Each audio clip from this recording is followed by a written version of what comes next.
যার ভাবনা সেই ভাবে।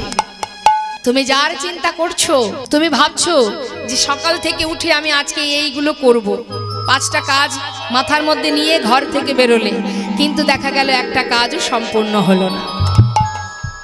শাস্ত্রে বললেন ভাবছো বসে চলবে কি, সে তুমি ভাববার কে? যার ভাবনা সেই ভাবে, তুমি ভাবো তাকে।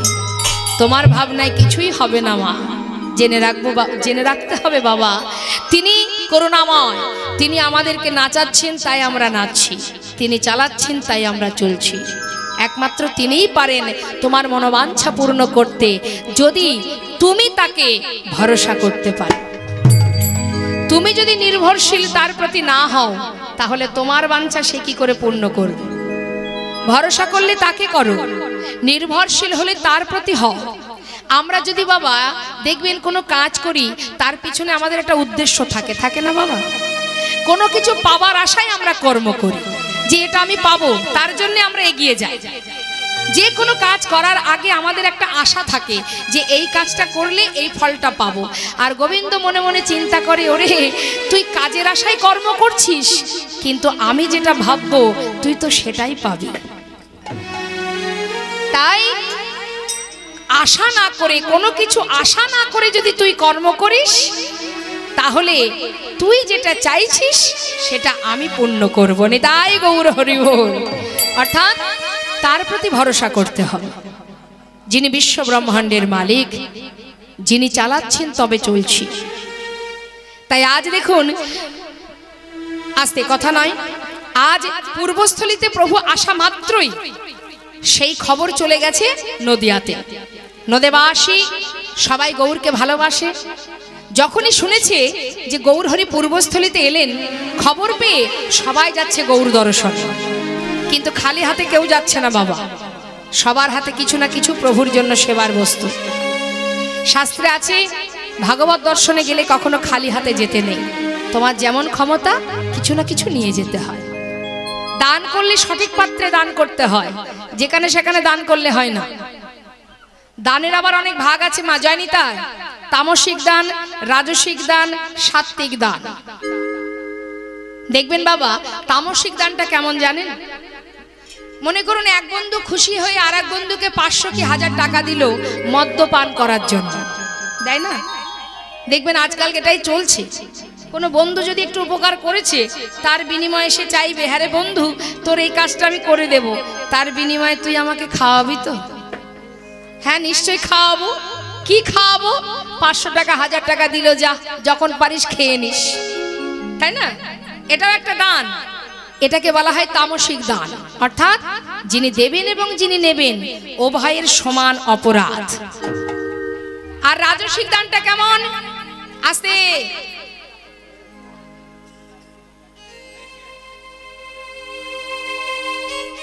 রাজসিক দানটা বাবা আপনার অনেক আছে, একটু মন দেবেন বাবা।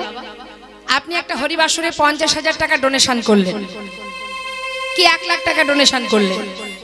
এই যে দান করলেন, আপনি দেওয়ার সাথে সাথে আপনার ভিতরে একটা অহংকার তৈরি হলো, আমি এত টাকা দিয়েছি, আমি যখনই যাব আমাকে বড় চেয়ারটা দেবে, আমার নাম মাইকে বারবার ঘোষণা হবে, আমাকে সবাই মাথায় করে রাখবে।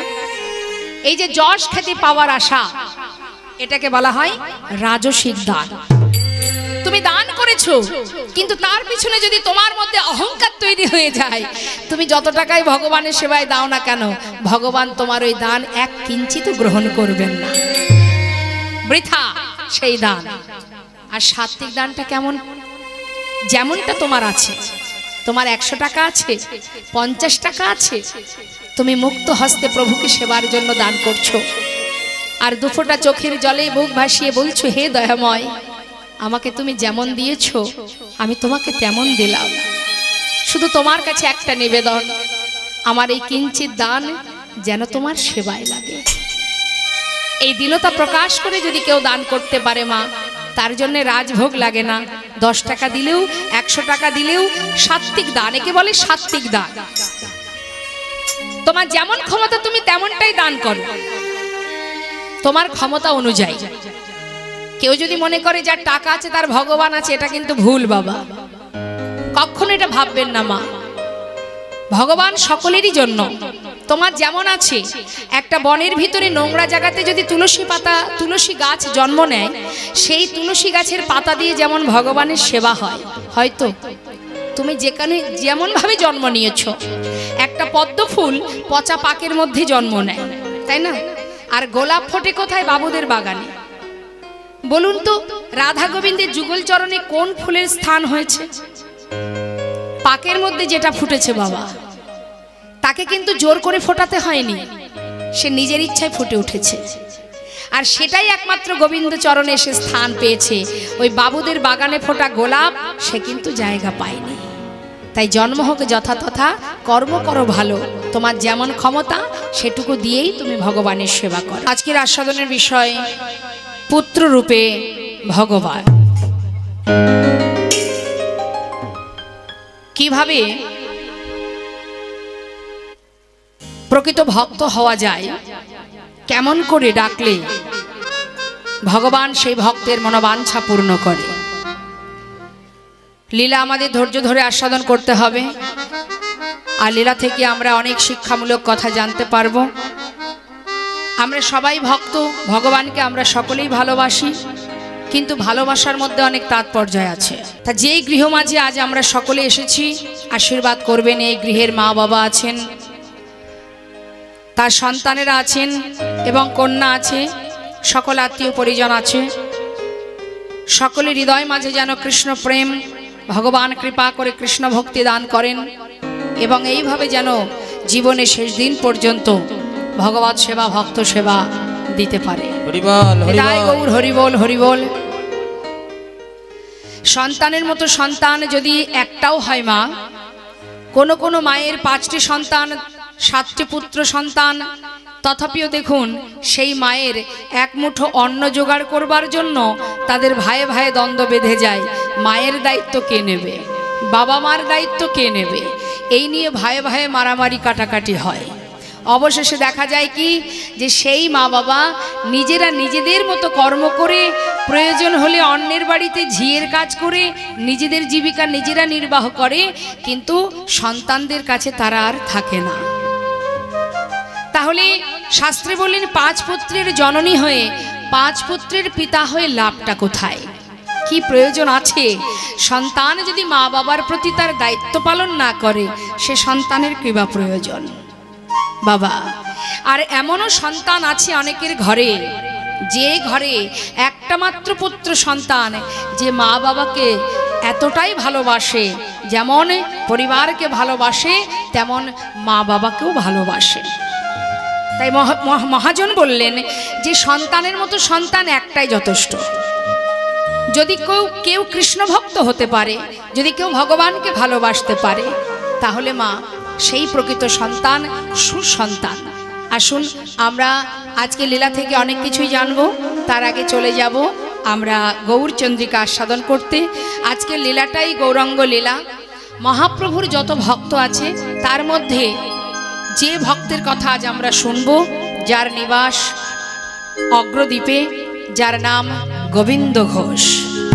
তা চলুন তার আগে আমরা চলে যাই নবদ্বীপ ধামে। একটু হাত তুলে দেখান কে কে গেছেন নবদ্বীপে, দেখে একটু। হরিবল হরিবল। নিতাই গৌর হরিবল। খুব ভালো কথা, একেবারে গরম গরম ঘুরে এসেছেন, 2 মাস আগে গেছেন। বাহ, খুব ভালো, খুব ভালো, ভাগ্য ভালো, তাড়াতাড়ি গিয়েছেন। এরপরে যদি আর যেতে না পারতেন, তাই না? যাক, গৌর হরি কৃপা হয়েছে, আবারও হোক, আবারও যান। নিতাই গৌর হরিবল। তা চলুন যাই নবদ্বীপ ধামে, আমরা গৌর চরণে প্রণাম জানিয়ে আসি। সবাই মিলে উলুধ্বনি হরিধ্বনি করে একবার নিতাই গৌরের জয়ধ্বনি করবেন। হরিবল হরিবল, নিতাই গৌর হরিবল। কলিঘোর তিমির গোরা শিল জগজন ধর্ম কর্ম রহুদূর। কলিঘোর তিমির, তিমির কথার অর্থ হচ্ছে বাবা অন্ধকার, আর ঘোর কথার অর্থ ঘন। আমাদের এই ঘোর কলিযুগে 84 লক্ষ জনই ভ্রমণ করে যে কৃষ্ণ ভজনের মানব দেহটা আমরা লাভ করেছি, যে কথা বলে এসেছিলাম সে কথা ভুলে গিয়ে সেই প্রতিশ্রুতির কথা ভুলে গিয়ে আমরা সকলে ভগবানের চরণের দাস না হয়ে সকলে মায়ার দাস হয়ে বসে আছি। বৈষ্ণব মহাজন বললেন, হে কলির জীব, হে কলির কাম অন্ধ জ্ঞান অন্ধ জীব, সময় চলে গেলে আর পাবে না। সময় করিয়া পত্রী ধরিয়া যেবা চলে দ্রুত গতি, সময়ের শেষে অনাশেষে যেন চলে যায় আপন বাসতে। এখন আছি, একটু পরে নাও থাকতে পারি। আমরা জানি না আমাদের কতটুকু আয়ু আছে, সময় কতটুকু আছে। হরিবল হরিবল।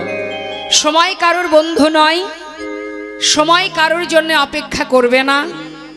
সময়ের কাজ যদি সময় থাকতে না করি, সময় চলে গেলে অসময়ে আর কিছুই হবে না। তাই আমাদের কি করণীয়, কি আমাদের করা উচিত, আর আমরা কি করে চলেছি। শাস্ত্রে বললেন, তুম কাহা সে আয়ে হো আর যাওগি কাহা, ইতনা দিল বিচার লো বাস হো গয়া ভজন। কি তোমার কর্তব্য, কি তোমার পরিচয়, তোমার আসল ঠিকানা কোথায়, তুমি যাবে কোথায়, জানা আছে কি মা? কোথায় আপনাদের ঠিকানা বলতে পারবেন? বাড়ি কোথায় আপনার? ও মা আমার দিকে তাকান। আচ্ছা আপনি বলুন, আপনার বাড়ি কোথায়? হ্যাঁ জোরে বলুন।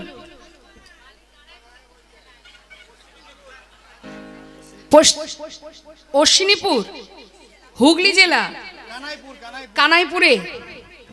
আচ্ছা তাহলে আপনার বাড়ি কানাইপুর, মানে আপনার ঠিকানা কানাইপুর, তাই তো? বর্তমান ঠিকানা, তাই তো? হ্যাঁ। এর আগে আপনি কোথায় ছিলেন? রাধাপুরে।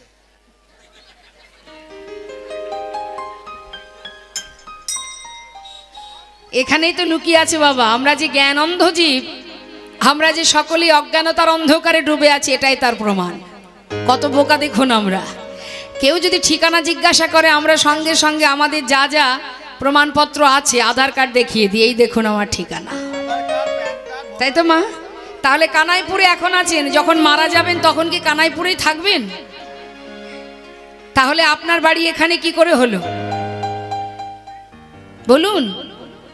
আদেও এটা কি আমার ঠিকানা? আদেও কি এটা আমার বাড়ি? না।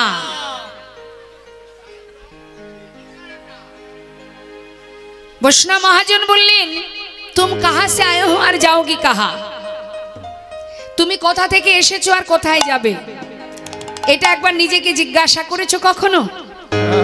নিজেকে প্রশ্ন করেছো কখনো যে আমি কে? আমি যখন এসেছিলাম এই পৃথিবীতে কোথা থেকে এসেছি, আবার যখন চলে যাব কোথায় যাব? এই প্রশ্নটা নিজেকে জিজ্ঞাসা করো। যখন তুমি নিজেকে জিজ্ঞাসা করবে, তখনই তুমি খুঁজে পাবে যে কি তোমার করণীয় আর তুমি কি করছো। নিতাই গৌর হরিবল হরিবল। সংসার জীবনে যা কিছু করছি এগুলো অনিত্য বাবা, নিত্য নয়। কিছুদিনের জন্য যাত্রা মঞ্চে অভিনয় করছি। এই সংসারে ছেলে মেয়ে আত্মীয় পরিজন সবই অভিনয় মঞ্চে আছে। অভিনয়ের মধ্যে আমরা ডুবে আছি। কখনো কারোর কন্যা, কখনো কারোর স্ত্রী, কখনো কারোর মা, চলছে অভিনয়। কিন্তু এটা তো তোমার আসল কাজ নয়, আসল ঠিকানা তোমার এটা নয়, আসল কর্ম তোমার এটা নয়। হয়তো আপনারা বলবেন যে তাহলে কি সংসার করব না? নিশ্চয়ই করবেন, সেটা আপনার কর্তব্য, আপনার দায়িত্ব, আপনি পালন করবেন। কিন্তু নিজের কিছু কাজ আছে। সব জায়গাতেই ভুল ঠিকানা দেখায় বাবা। সবাইকে বলি আমার বাড়ি উত্তর 24 পরগনা বনগা, কিন্তু না, আমাদের আসল ঠিকানা এখানে নয়। এসেছিলাম কেন? এইখানে চাকরি করার জন্য পাঠিয়েছে ভগবান আমাদের। গোলকধাম থেকে এসেছি আমরা, সেখানে একটা পরিবার আছে আমাদের। এখানে যেমন একটা পরিবার আছে, সেখানেও একটা পরিবার আছে। সেই পরিবারের নাম কি? সেটা হলো কৃষ্ণ পরিবার। সেই পরিবার থেকে আমাদের আসা। এসেছি চাকরি করার জন্য। কি চাকরি? কৃষ্ণ ভজিবার তরে সংসারে আইন। সংসারে এসেছি কৃষ্ণ ভজন করব বলে, মায়ার ভজন করব বলে নয়, কি তাই তো? তাহলে মহাজন বললেন সংসারে কি কর্ম করব না? তুমি অর্থ উপার্জন করো, ছেলে মেয়ের ভবিষ্যৎ করো, সবই করো, কিন্তু তোমার নিজের কাজটা তুমি কেন করছো না? নিজের কাজটাও করতে হবে। নিজের কাজ কি? শুধু নিজের, এর ভাগ কেউ নেবে না। সংসারে যা করছো এর ভাগিদার আছে, কিন্তু তুমি যদি তোমার নিজের কাজটা করো তার ভাগ কেউ নেবে না। সেটা হলো কৃষ্ণ ভজন। যেখান থেকে এসেছি, পিতার কাছ থেকে, জগৎ পিতা যিনি, তার চরণ থেকে আমাদের এই ধরায় আসা। হে প্রভু, মনুষ্যকুলে যদি জন্ম দাও, ভবে গিয়ে তোমার নাম ছাড়া আর কিছু করব না। বলবার যদি শক্তি দাও, কৃষ্ণ নাম ছাড়া আর কিছু বলবো না। কত কথা বলেছি। সেবা দেবার মতো যদি হাত দিতে পারো, ভাবে গিয়ে তোমার চরণে সেবা করব, তোমায় সেবা দেব। কিন্তু মা, 84 লক্ষ জনি ভ্রমণ করে অতি সহজে কিন্তু দেননি ভগবান এই দেহটা। 80 লক্ষ জনি কীট পতঙ্গ হয়েছি বাবা। পক্ষী কুলে, কীট কুলে, পশু কুলে, কত কুলে জন্ম পেয়েছি, তারপরে এই মনুষ্য কুলে জন্ম। শাস্ত্রে বললেন, জলজা নবলক্ষানি স্থাবরা বিংশতি, কৃমিয়া রুদ্র সংখ্যক, পক্ষিনং 10 লক্ষ কম, 30 লক্ষানি পশু মানুষ্য, 24 লক্ষানি মানবা। কীর্তন শুনলে কিছু পাওয়া যাবে, বোঝা যাবে, নিজের পরিচয়টা জানা যাবে। সেই জন্যই কীর্তন শোনা। এই যে কীর্তনের আয়োজন, এটাতে কি হবে? জীবেরও মঙ্গল হবে, সমাজেরও মঙ্গল হবে। শাস্ত্রে বললেন, জলজা নবলক্ষানি, জলের প্রাণী হয়েছি 9 লক্ষ বার। জলের মধ্যে যত যত প্রাণী আছে বাবা, সব রকমের যত যত প্রাণী, সব কিছু আমরা হয়েছি। সেই প্রাণীর রূপ আমরাও ধারণ করেছি। সেই প্রাণী হয়ে জন্ম নিয়েছি কতদিন? 9 লক্ষ বার। তার শেষ জন্ম কোনটি? ওই জলজ প্রাণীর মধ্যে শেষ জন্ম হলো শঙ্খ জন্ম। যেদিন আমরা শঙ্খ কুলে জন্মে পেলাম, যেদিন সেই শঙ্খ গোবিন্দ সেবায় বেজে উঠিল, যেদিন গোবিন্দ সেবায় লাগিল, সেদিন হতে আমরা জলজ প্রাণী থেকে মুক্তি পেলাম। তারপরেও ক্ষমা হলো না, পাঠিয়ে দিল কোথায়? স্থাবরা বিংশতি। স্থাবর মানে মা, এই যা কিছু আমরা দেখতে পাচ্ছি, স্থাবর অস্থাবর, বৃক্ষকুল। বৃক্ষকুলে, গুল্মকুলে জন্ম নিলাম 20 লক্ষ বার। তার মধ্যে শেষ জন্ম হলো তুলসী বৃক্ষ। যেদিন আমরা তুলসী হয়ে জন্ম পেলাম, যেদিন তুলসী পত্র গোবিন্দের চরণে দিল, যেদিন ভোগের থালায় তুলসী দিয়ে হা গোবিন্দায় নম বলে নিবেদন করল, সেদিন এই বৃক্ষকুল থেকে আমরা সবাই উদ্ধার হলাম। সেখান থেকে পাঠিয়ে দিল কৃমিকীট কুলে। কৃমিকীট হয়ে জন্ম নিলাম 11 লক্ষ বার। কৃমিয়া রুদ্র শঙ্খ, এই কৃমিকীট কুলে জন্ম পেলাম 11 লক্ষ বার। অবশেষে শেষ জন্ম, যে যে কীট নারায়ণ শিলায় থাকে, এই হলো শেষ জন্ম। সেখান থেকে পাঠিয়ে দিল বাবা পক্ষী কুলে। এখনো কিন্তু মানব দেহ পেলাম না, এবার দিল পাখি কুলে জন্ম। মা, সেখানে জন্ম পেলাম 10 লক্ষ বার। এই পাখি কুলে 10 লক্ষ বার জন্ম পেলাম, যার শেষ জন্ম হলো ময়ূর জন্ম। যেদিন ময়ূর হয়ে আমরা জন্ম পেলাম, যেদিন ময়ূর পুচ্ছ দিয়ে পাখা তৈরি করে গোবিন্দ সেবায় লাগিল, যেদিন ময়ূর পুচ্ছ গোবিন্দের মস্তকের উপরে উঠল, সেদিন হতে আমরা মুক্তি পেলাম। এখনো হলো না মা, এই মানব দেহ এখনো পাওয়া হলো না। কত কুলে তো জন্ম হলো, কিন্তু এখনো কেন পেলাম না মানব জন্ম। আবার পাঠিয়ে দিল পশুকুলে। পশুকুলে ৩০ লক্ষানি পশু বানশ্চ, অর্থাৎ ৩০ লক্ষ বার পশুকুলে জন্ম পেলাম। পশুকুলে জন্ম হলো, কখনো বাঘ হলাম, কখনো ঘোড়া হলাম, কখনো আবার কুকুর হলাম, বিড়াল হলাম। পশুকুলে জন্ম পেতে পেতে শেষ জন্ম হলো গাভী জন্ম। গাভীকুলে জন্ম পেলাম মা। গাভীকুলে যেদিন জন্ম পেলাম, যেদিন সেই গাভীর দুগ্ধটাকে দহন করে নিয়ে ক্ষীর সর নবনী তৈরি করলো, যেদিন কোনো বৈষ্ণব সেই ক্ষীর সর ননি মাখন ভগবানের সেবায় দিল, সেই দিন থেকে পশুকুল থেকে উদ্ধার হলাম।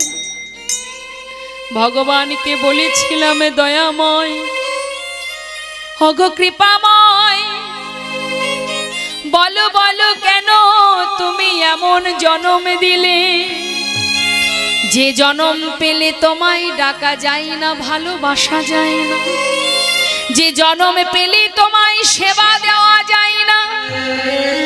তাই তোমার কাছে নিবেদন প্রভু গো, যদি আবার তুমি জন্ম দাও, আমাদের মানব কুলে জন্ম দিও, যে কুলে জন্ম পেলে দুহাত দিয়ে তোমায় সেবা করা যায়, যে কুলে জন্ম পেলে তোমাকে ভালোবাসা যায়। ভগবান দেখলেন ভক্ত কাঁদছে, তাকে পাঠাতে হবে মানব কুলে, কিন্তু এখনো পরীক্ষা শেষ হলো না, আবার পরীক্ষা। ২৪ লক্ষানি মানবা, ৪ লক্ষ মানব জন্মের মধ্যে মা কখনো পাঠিয়ে দিল অন্ধ করে, কখনো পাঠালো বোবা করে, আবার কখনো পাঠালো বধির করে। দেখেছেন তো জগতে প্রতিবন্ধী যারা বাবা, যাদের শরীরের একটা করে অংশ নেই, যারা অন্ধ, তারাও তো মানব কুলে জন্ম পেয়েছে। তাহলে দুঃখ কোথায়? তারা যে দুটি চোখ নেই, পথের ধারে বসে কাঁদে আর বলে দয়াময়, মনুষ্যকুলে জন্ম দিলে ঠিকই, কিন্তু তুমি আমায় অন্ধ করে কেন পাঠালে? পাঠিয়ে দিল বোবা করে, আবারও কাঁদলাম, হে দয়াময়, জন্ম দিলে তুমি মানব দেহ করে, কিন্তু বলবার শক্তি কেন দিলে না? সবাই কৃষ্ণ কৃষ্ণ বলে ডাকে, আমি তোমায় ডাকতে পারলাম না। ভগবান ভক্তের কান্না সইতে না পেরে ৮৪ লক্ষ জনে ভ্রমণ করে দশেন্দ্র ষড়রিপু দিয়ে এই সুন্দর দেহটা তৈরি করে এই মর্তে পাঠিয়ে দিল। যা, তবে দেখিস, যে কথা দিয়েছিলি আমায়, ভবে গিয়ে মায়ার জালে আবদ্ধ হয়ে যেন আমায় যে কথা দিয়েছিলি সেই প্রতিশ্রুতিটা ভুলে যাস না। সেটাই হলো মা। ভূমিষ্ঠ হবার সাথে সাথে এই সংসারের মধ্যে মাতা পিতা আত্মীয় সন্তান স্বামী পরিজনে তাদের দিকে লক্ষ্য করতে করতে এমন ভাবে মায়ার জালে আবদ্ধ হয়ে গেলাম যে কিনা আপন জন, যে আমার নিজের জন, যে সদা সর্বদাই আমাকে রক্ষা করে চলেছে, তার কথা ভুলে গিয়ে সবাই মায়ার দাস হয়ে বসে আছে। তাই তো করুণাময় গৌরহরি দেখলেন, কলিহত জীব যে কথা দিয়েছিল আমায়, তারা তো মায়ার সংসারে গিয়ে মায়ার জীব হয়ে আজ তারা সব ভুলে গেছে। এদেরকে কেমন করে আমি উদ্ধার করব? তাই তিনি সহজ উপায় দিলেন, হে জীব, সময় তোদের হাতে বেশি নেই, অল্প সময়ের মধ্যে কি করে গোবিন্দ চরণ লাভ করতে পারবি সে উপায় আমি তোদের দিয়ে গেলাম। সেটা কি না, এই কলিযুগে উদ্ধারের জন্য একটাই রাস্তা, একটাই পথ, সেটা হলো হরিনাম সংকীর্তন মহামন্ত্র। যেখানে থাকবে, যেমন থাকবে, যেভাবে থাকবে, কোনো দুঃখ নেই, শুধু মুখে হরিনাম করো, সমস্ত পাপ তাপ দূরীভূত হয়ে যাবে। ভগবান বললেন, একবার কৃষ্ণ নামে যত পাপ হরে, জীবের সাধ্য নেই জীব তত পাপ করে। অর্থাৎ হরিনাম করো, চলতে ফিরতে সর্বত্রে হাতে কর্ম করো, মুখে নাম করো, তাহলে কি হবে বাবা? দুই দিকেই সমান হবে, একদিকে সংসারের কর্ম হবে আর একদিকে গোবিন্দ ভজনও হবে। তাই আজ করুণাময় গৌরহরি বললেন, ঘোর কলিযুগে কলিহত জীব মায়ার জালে আবদ্ধ হয়েছে, ধর্ম কর্ম ভুলে গিয়ে মায়ার জালে জড়িয়ে আজ মায়ামোহে এমন ভাবে ডুবে আছে, এদের উদ্ধারের রাস্তা নেই। তাই তো করুণাময় কৃপা করে নিজে ধুলায় গড়াগড়ি দিয়ে সকল জীবের হাতে ধরে পায়ে ধরে এই হরিনাম দান করে গেলেন। বৈষ্ণব মহাজন বললেন, অন্যান্য যুগে ভগবান ধর্ম স্থাপন করেছে ঠিকই, কিন্তু কলিযুগের মহাপ্রভুর মতো এইভাবে ধুলায় গড়াগড়ি দিয়ে হাতে ধরে পায়ে ধরে কেউ হরিনাম দেয়নি বাবা, কোনো যুগে ছিল না। প্রভু বললেন, আগত কলিযুগ, এই কলিযুগে আমি গৌর হয়ে যাব, গিয়ে কি করব? আমি এবে অস্ত্র না ধরিব, প্রাণে কারো না মারিব, হরি নামে প্রেমে জীব করিব উদ্ধার। তাই গৌর হরিব। চতুর্মুখ কার বাবা? চতুর্মুখ ব্রহ্মা।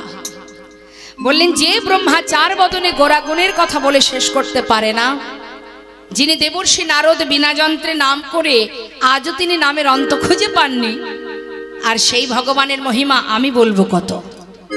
মহাজন বললেন, আমি আর বলবো কত, আমার তো একটা বদন, সে কি বলে শেষ করা যায়? আহা, সত্য কথা, যুগ যুগ ধরে বললেও শেষ হবে না মা, এমনই দয়াল প্রেমময় আমার গৌর সুন্দর প্রভু আমার। বৈষ্ণব মহাজন বললেন, দেখো, এমন দয়ালকে যদি কেউ ভালোবাসতে পারে, তার জন্য বিদ্যা বুদ্ধি কিছুরই প্রয়োজন নেই বাবা, ধূমপান করবেন না। এই কিছু সময় তো একটু ধৈর্য ধরে বসুন, এটা তো হরিবাসর, ভক্তির আসর, এটা এখন একটু বন্ধ থাক। তো বাবা, আস্তে কথা নয়, সত্য ত্রেতা দ্বাপর কলি, এই চার যুগের মধ্যে এই কলি হচ্ছে শ্রেষ্ঠ যুগ। কেন শ্রেষ্ঠ? শাস্ত্রে বললেন, ধন্য কলি যুগ ধন্য, অবতীর্ণ আমার শ্রী চৈতন্য, শ্রীকৃষ্ণ চৈতন্য মহাপ্রভু, যিনি কিনা, আস্তে, মহাজন বললেন, যাকে একবার যদি কেউ ভক্তি ভরে দেহ মন প্রাণ সঁপে দিয়ে ডাকতে পারে, এই কলিযুগে আর কোনো কষ্ট করতে হবে না।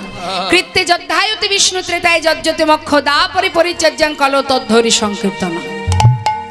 ধ্যান তপস্যা যাগযজ্ঞ সে তো অন্য যুগের কথা, কলিতে কিছুই নেই, ধ্যান তপস্যাও নেই, যাগযজ্ঞ নেই, পূজা অর্চনা নেই, কিচ্ছু নেই, কিছুরই দরকার নেই। হরিদাস ঠাকুর দিনে 3 লক্ষ নাম করতেন বাবা, দিনে 3 লক্ষ। তিনি যজ্ঞ করতেন না, পূজাও করতেন না, ওই যে 3 লক্ষ নাম জপ করতেন তিনি, ওই জপের মধ্যে, নামের মধ্যেই তার সেবা, নামের মধ্যেই পূজা। তাই তো মহাপ্রভুর যত ভক্ত আছে তার মধ্যে অন্যতম শ্রেষ্ঠ ভক্ত হলো এই নামাচার্য হরিদাস ঠাকুর। তা বৈষ্ণব মহাজন বললেন, এমন দয়ালকে যদি কেউ ডাকতে পারে, তার যদি বিদ্যা না থাকে, বুদ্ধি না থাকে, দরকার নেই। তুমি ভাবছো আমি লেখাপড়া জানি না, আমি ভগবানের শাস্ত্র পড়তে পারি না, আমি ভক্ত হতে পারলাম না, ভুল কথা। তোমার মধ্যে বিদ্যা নাই বা থাকলো, তাতে কিসের দুঃখ? বৃন্দাবনের ব্রজগোপীরা যারা গোবিন্দকে ভালোবাসতেন, তারা কিন্তু আলাভোলা গোয়ালিনী ছিলেন বাবা, তারা কিন্তু বড় বড় পণ্ডিত ছিলেন না, কিন্তু এতটাই ভালোবাসতেন যে কিনা গোবিন্দ তাদের কাছে বাধা থাকতেন। তাই ভগবানকে পাওয়ার জন্যে পাণ্ডিত্যের দরকার হয় না, বিদ্যার প্রয়োজন হয় না, শাস্ত্রেই তার প্রমাণ দিচ্ছেন। যে ব্যক্তি অন্ধ, তার কাছে আয়না দিয়ে কোনো লাভ আছে? আয়নায় কি সে তার মুখ দেখতে পাবে মা? অর্থাৎ যত দামি আয়নাই হোক না কেন, অন্ধ ব্যক্তির কাছে আয়নার কোনো মূল্য হয় না, ঠিক তেমন যার ভিতরে পাণ্ডিত্য আছে, পাণ্ডিত্যের সাথে সাথে যদি মনের মধ্যে অহংকার থাকে, সেখানে তো আমার গোবিন্দ থাকবে না, হ্যাঁ, সেখানে ভগবান থাকবে না। চারিবেদ সরদর্শন পড়িয়া যে জন, সে যদি গৌরঙ্গ নাহি ভজে, বৃথা তার অধ্যয়ন, বৃথা তার অধ্যয়ন। লোচন বিহীন জন দর্পণে অন্ধে কিবা কাজে। অন্ধ ব্যক্তির কাছে যেমন আয়নার কোনো মূল্য হয় না, যতই তোমার মধ্যে পাণ্ডিত্য থাকুক, যদি তোমার মধ্যে দীনতা না থাকে, তোমার ওই পাণ্ডিত্য, তোমার ওই বিদ্যা অধ্যয়ন সবই অন্ধ ব্যক্তির ন্যায়। তাই গৌর হরি বল, সবে বৃথা। একটা দামি রত্ন যদি আপনি কামারশালায় নিয়ে যান, সে কি তার মূল্য বুঝবে? তাহলে দামি রত্নটা একমাত্র সোনার দোকানে বা যেখানে দামি দামি রত্ন বিক্রি হয়, সেখানে নিয়ে গেলে তারা দেখলে বুঝবে যে এটার দাম কেমন বা এটা কি জিনিস, কিন্তু কামারশালায় গেলে তো বুঝবে না যে এই রত্নটা কি। তাই মাগো, তোমার মধ্যে পাণ্ডিত্যের দরকার নেই, যদি শুদ্ধ ভক্তি থাকে তাতেই ভগবান কৃপা লাভ করা যায়। তার একটা প্রমাণ আপনাদের একটু দিই বাবা, শোনো। কীর্তন মানেই আমাদের শিক্ষামূলক বিষয় জানতে হবে, কিছু সঙ্গে করে নিতে হবে, জানতে হবে। দেখুন, ষড়গোস্বামীকে আমরা সবাই জানি বাবা, জয়রূপ সনাতন ভট্ট রঘুনাথ, শ্রীজীব গোপাল ভট্ট দাস রঘুনাথ। এই যে ষড়গোস্বামী মা, তারা কিন্তু সবাই অর্থশালী ছিলেন, বড় বড় জমিদার ছিলেন সেই সময়ের। কিন্তু বাবা, এত সুখ স্বাচ্ছন্দ্য ফেলে দিয়ে, একটা ছিন্ন বসন পরিধান করে, তারা এত সুখ ফেলে রেখে, এত অর্থ ধন সম্পদ সব ফেলে দিয়ে কেন বৃন্দাবনে চলে গেল? হ্যাঁ, দাঁড়ান, ফোনে কথাটা হয়ে যাক, তারপরে কীর্তন হবে। হয়েছে কীর্তন। নিতাই গৌর হরি বল। পা দুটো ছড়িয়ে বসে ফোনে কার সঙ্গে আমার ঠাকুমা গল্প করেই যাচ্ছে। নিতাই গৌর হরি বল। এত জোরে জোরে বলছে, অর্ধেক কথা আমি শুনতে পাচ্ছি। এটা পরে হবে তো, গল্প পরে হবে, এখন নয়। একটু শুনুন, ষড়গোস্বামীর নামটা একটু বলুন তো মা। পিছনে জিজ্ঞাসা করছে, কি রে? আমি এখানে, এত গল্প কেন? আমাকে পছন্দ হচ্ছে না? আমার সাথে একটু গল্প করুন। আমি তো 2-3 ঘন্টার জন্য এসেছি, এখন আমার সাথে গল্প হবে, পরে ফোনে গল্প হবে।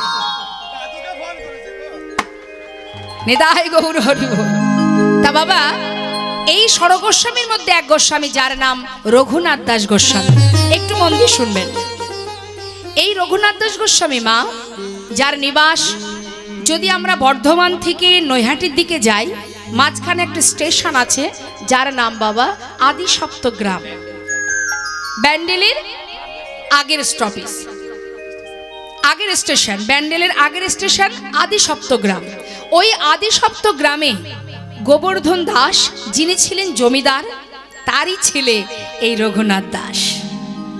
এখন ছেলে যখন জন্ম নিল, তখন বাবার মনে আনন্দ যে আমার এই বিষয় সম্পদ, আমার বংশ রক্ষা করার জন্য কৃপা করে ভগবান একটা পুত্র সন্তান দিয়েছে।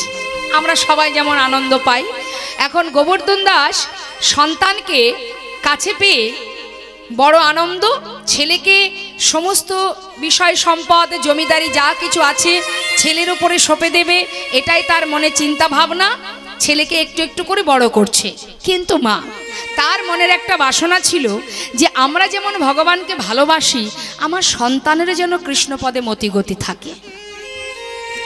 তা ভগবানের চরণে মতিগতি করাতে গেলে জেনে রাখবেন সকলেই, এখানে যত ভক্ত আছেন, ভগবানের প্রতি যদি ভক্তি ভালোবাসা আনতে হয় সন্তানের, তাহলে সন্তানকে ঘরের মধ্যে রেখে দিলে কোনোদিন ভক্তি তৈরি হবে না। ভক্তি যদি হৃদয় মাঝে যদি ভক্তি তৈরি করাতেই হয়, তাহলে তাকে এই সাধুর বাজারে আনতে হবে, এই ভক্ত সঙ্গ করাতে হবে, সাধু গুরু বৈষ্ণবের চরণধুলি অঙ্গে মাখাতে হবে, কৃষ্ণ কথা হরি কথা শ্রবণ করাতে হবে। তা বাবা, প্রতিদিন গোবর্ধনের স্ত্রী ওই ছোট্ট পুত্রকে নিয়ে যেখানে সাধু সঙ্গ এবং ভাগবত কথা হয় নিয়ে যায়। প্রতি রাত্রেই ছোট্ট ছেলে মায়ের কোলে বসে, এই যে বাচ্চা দুটো বসে আছে আপনাদের কোলে, এরা তো কিচ্ছু বোঝে না, কিন্তু তথাপি ওরা দেখছে যেখানে কীর্তন হচ্ছে। তো মাগো ঠিক তেমন যখন রঘুনাথ দাসের জ্ঞান বুদ্ধি হয়নি, তখন থেকে মায়ের কোলে বসে বসে ভাগবত কথা শ্রবণ করে। আর ঘরে ফেরার সময় সাধুগুরু বৈষ্ণবের চরণধূলি তার অঙ্গে মাখিয়ে ঘরে নিয়ে যায়।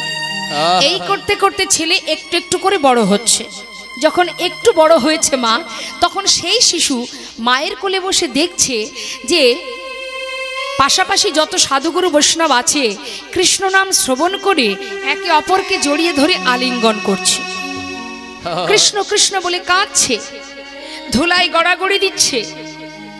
সে কীর্তনের কিছু বুঝুক বা না বুঝুক, সাধুগুরু বৈষ্ণবকে দেখে অবাক দৃষ্টিতে তাকিয়ে মনে মনে ভাবে যে ওই কৃষ্ণ নাম শ্রবণ করে সবাই কেন এমন করে জড়িয়ে ধরে কাঁদছে, ধুলাই গড়াগড়ি দিচ্ছে, কেন কেন এমন করছে এরা? এটা তার মনে প্রশ্ন জাগলো। এইভাবে ছেলে আরেকটু যখন বড় হলো, সাধুর বাজারে বসে দেখছে কত ভক্ত কৃষ্ণ কৃষ্ণ বলে নয়নের জলে বুক ভাসিয়ে কাঁদছে। হরিবল হরিবল। ছেলের যখন একটু জ্ঞান বুদ্ধি হলো, সে মনে মনে চিন্তা করছে, বাবা কে সেই মানুষটি যার কথা শুনে জগতের জীব এমন পাগল হয়ে যায়? কে সেই মানুষটি যাকে চোখে দেখা যায় না, শুধু তার কথা শোনার জন্য জগতের জীব সকলে এইভাবে কৃষ্ণ কৃষ্ণ বলে কাঁদে?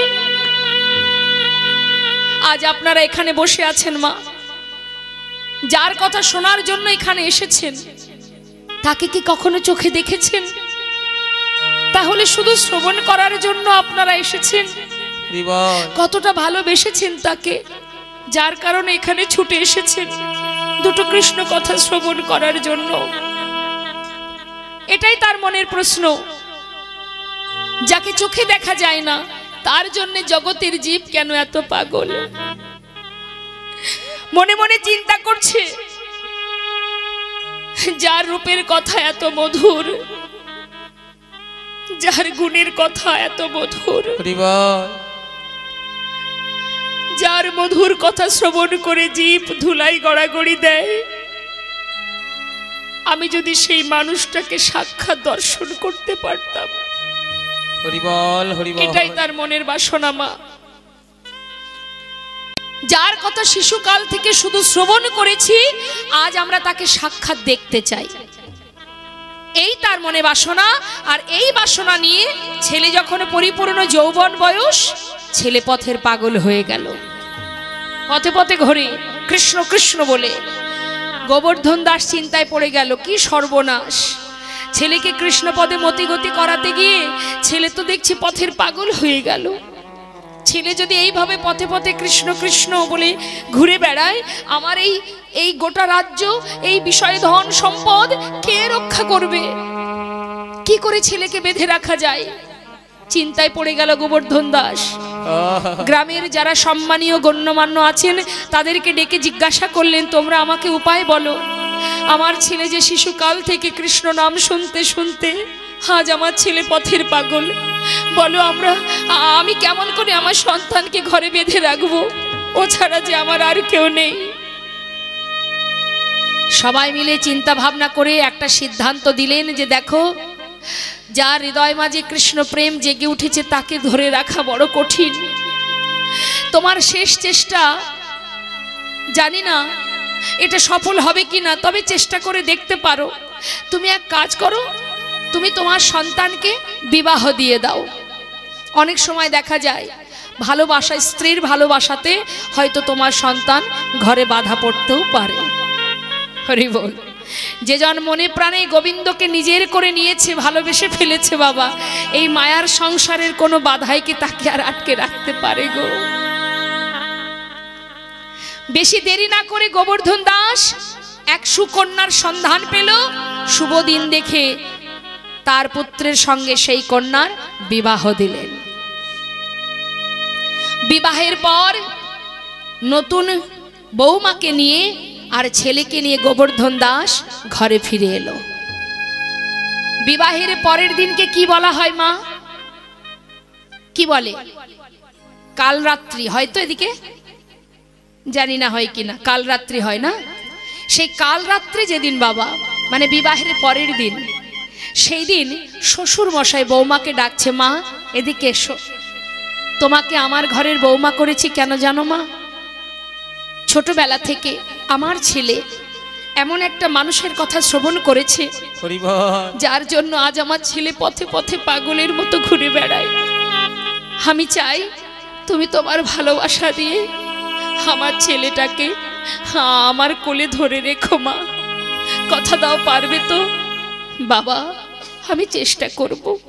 বেশ, চলে গেল বাবা কাল রাত্রি। পরের দিন এলো ফুলশয্যা রাত।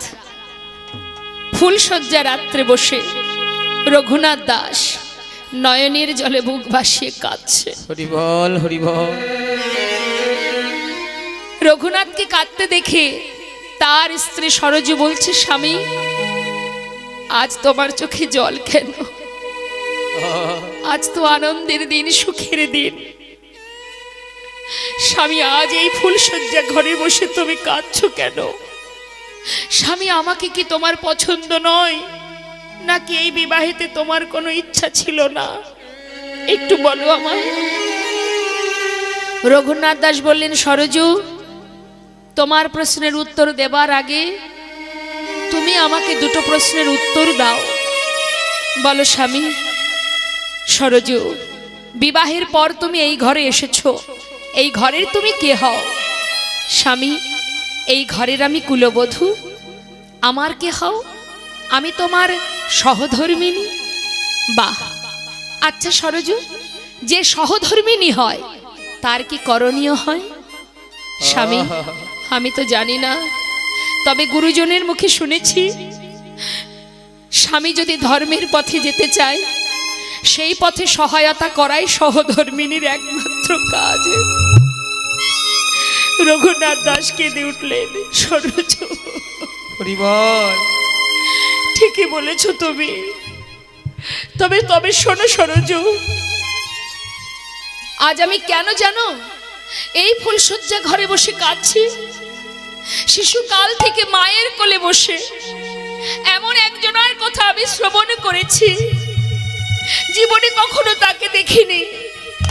শিশুকাল থেকে যার কথা শ্রবণ করেছি, আজ আমার বাসনা আমি তাকে সাক্ষাৎ দর্শন পেতে চাই। তাই আমার পিতা তাদের প্রয়োজনে আমাকে ধরে রাখবে বলে জোর করে আমার সঙ্গে তোমার বিবাহ দিয়েছে। সরজু, তুমি তো আমার সহধর্মিনী। বলো সরজু, পারবে তুমি আজ রাত্রে আমাকে এই ঘর থেকে বাহির করে ওই পথে নামিয়ে দিতে? স্বামী, এ তুমি কি বলছো? এ কি করে সম্ভব? এখনো তোমার ভালোবাসা আমি পাইনি। আজ আমার জীবনের প্রথম দিন, তুমি আমার জীবন থেকে চলে যেতে চাইছো কেন স্বামী?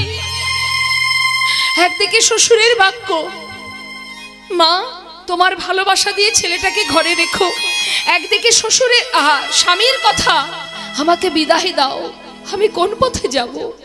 কি করা উচিত আমার? ঘরে বসে বসে কাঁদতে কাঁদতে সেই সরজি স্থির করলেন, স্বামী এই জগতে সবার কথা অমান্য করা যায়, শ্বশুরের কথাও অমান্য করা যায়, কিন্তু স্বামীর বাক্য লঙ্ঘন করা যায় না। তাই তুমি আমার হাত ধরো, আমি জনমের মতো তোমাকে পথের নামিয়ে দিয়ে আসি। সরজু, পারবে তুমি? পারবো। সরজুর হাত ধরে রঘুনাথ দাস পথের বাহিরে এসে দাঁড়ালো। পথে দাঁড়িয়ে চরণটা জড়িয়ে ধরলেন সরজু। স্বামী, তোমার হৃদয় মাঝে যে কৃষ্ণ প্রেম, এই যে পবিত্র, এই যে শুদ্ধ, আর এই শুদ্ধ প্রেম একদিন তোমাকে গোবিন্দের চরণে পৌঁছে দেবেই দেবে। হরি বল, হরি বল। তাই স্বামী, তোমার কাছে আমার একটা বাসনা, আজই আমার জীবনে প্রথম দিন আজই আমার জীবনের শেষ দিন, তোমার কাছে আমি আর কিচ্ছু চাই না স্বামী। তুমি যে পথে চলেছ, যাকে পাবার জন্য, যদি কোনোদিন তার দেখা তুমি পাও স্বামী, শুধু সেই দিনের জন্য, একটি বারের জন্য এই অভাগিনী রে একবার করো স্মরণ। এই অভাগিনী রে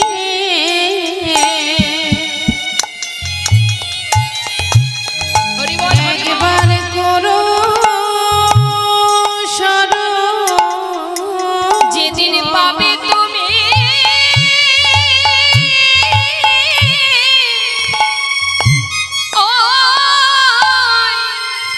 ওই গোবিন্দ চরণ, সেদিন অভাগিনী রে একবার করো স্মরণ। নদিয়ার চাঁদ আমার গৌর সুন্দর, তিনি নবদ্বীপ ছেড়ে গিয়েছিলেন নীলাচলে। তা তিনি যখন নীলাচলে যান মা, ধর্ম প্রচার করতে করতে, নাম প্রচার করতে করতে তিনি যখন চলে যান, ওই নীলাচলে যাবার সময় নবদ্বীপের অনেক ভক্ত আছে যারা গৌরকে ভালোবাসে, যারা গৌর ছাড়া এক মুহূর্ত থাকতে পারতো না, তারাও সবাই গৌর হরির সাথে চলে যান। জয় রাধে রাধে। মায়েরা একটু বলুন তো, ভগবানকে বেশি ভালোবাসেন নাকি সংসারকে বেশি ভালোবাসেন? কাকে বেশি ভালোবাসেন মায়েরা বলুন?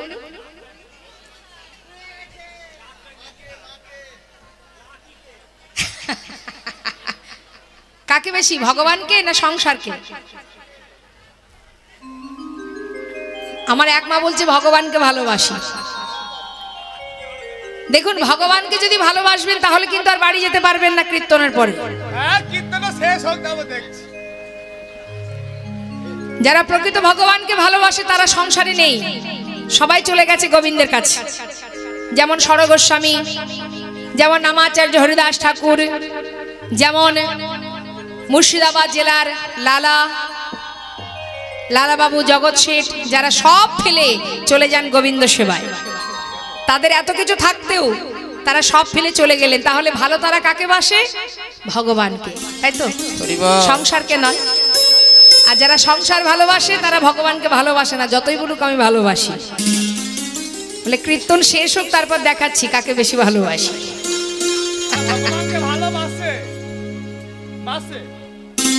তা বলছে বৈষ্ণব মহাজন যে ভগবানকে ভালোবাসে জগতের জীব, তবে কেমন ভাবে ভালোবাসে? ওমা, আপনারা তো ভগবানের সেবা দেন, বাড়িতে দেন না? কি সেবা দেন?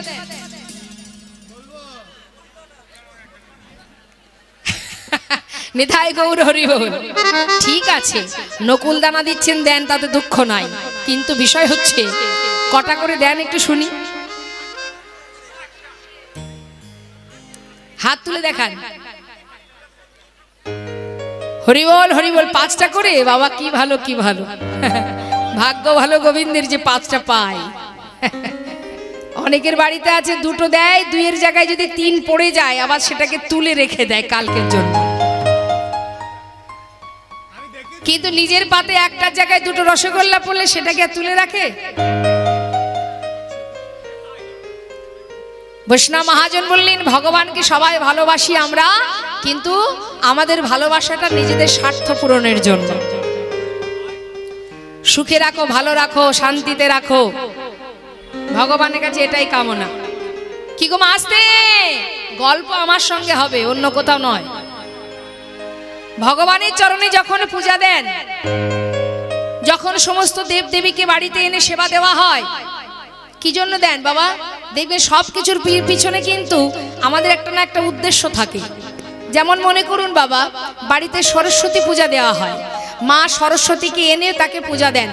ঘরে ঘরে সরস্বতী পূজা হয় না? কি জন্য পূজা দেন? সরস্বতী ঠাকুরকে বাড়িতে এনে কেন পূজা দেন? হে মা সরস্বতী, বিদ্যাং দেহি। আমার ঘরের ছেলে মেয়ে লেখাপড়া করে, তুমি আশীর্বাদ করো লেখাপড়ায় যেন ভালোভাবে ভালো রেজাল্ট করতে পারে, ভালোভাবে পাশ করতে পারে, ভবিষ্যতে আমার ছেলে যেন চাকরি বাকরি করতে পারে। উদ্দেশ্য ছাড়া মাকে বাড়িতে আনা হয়?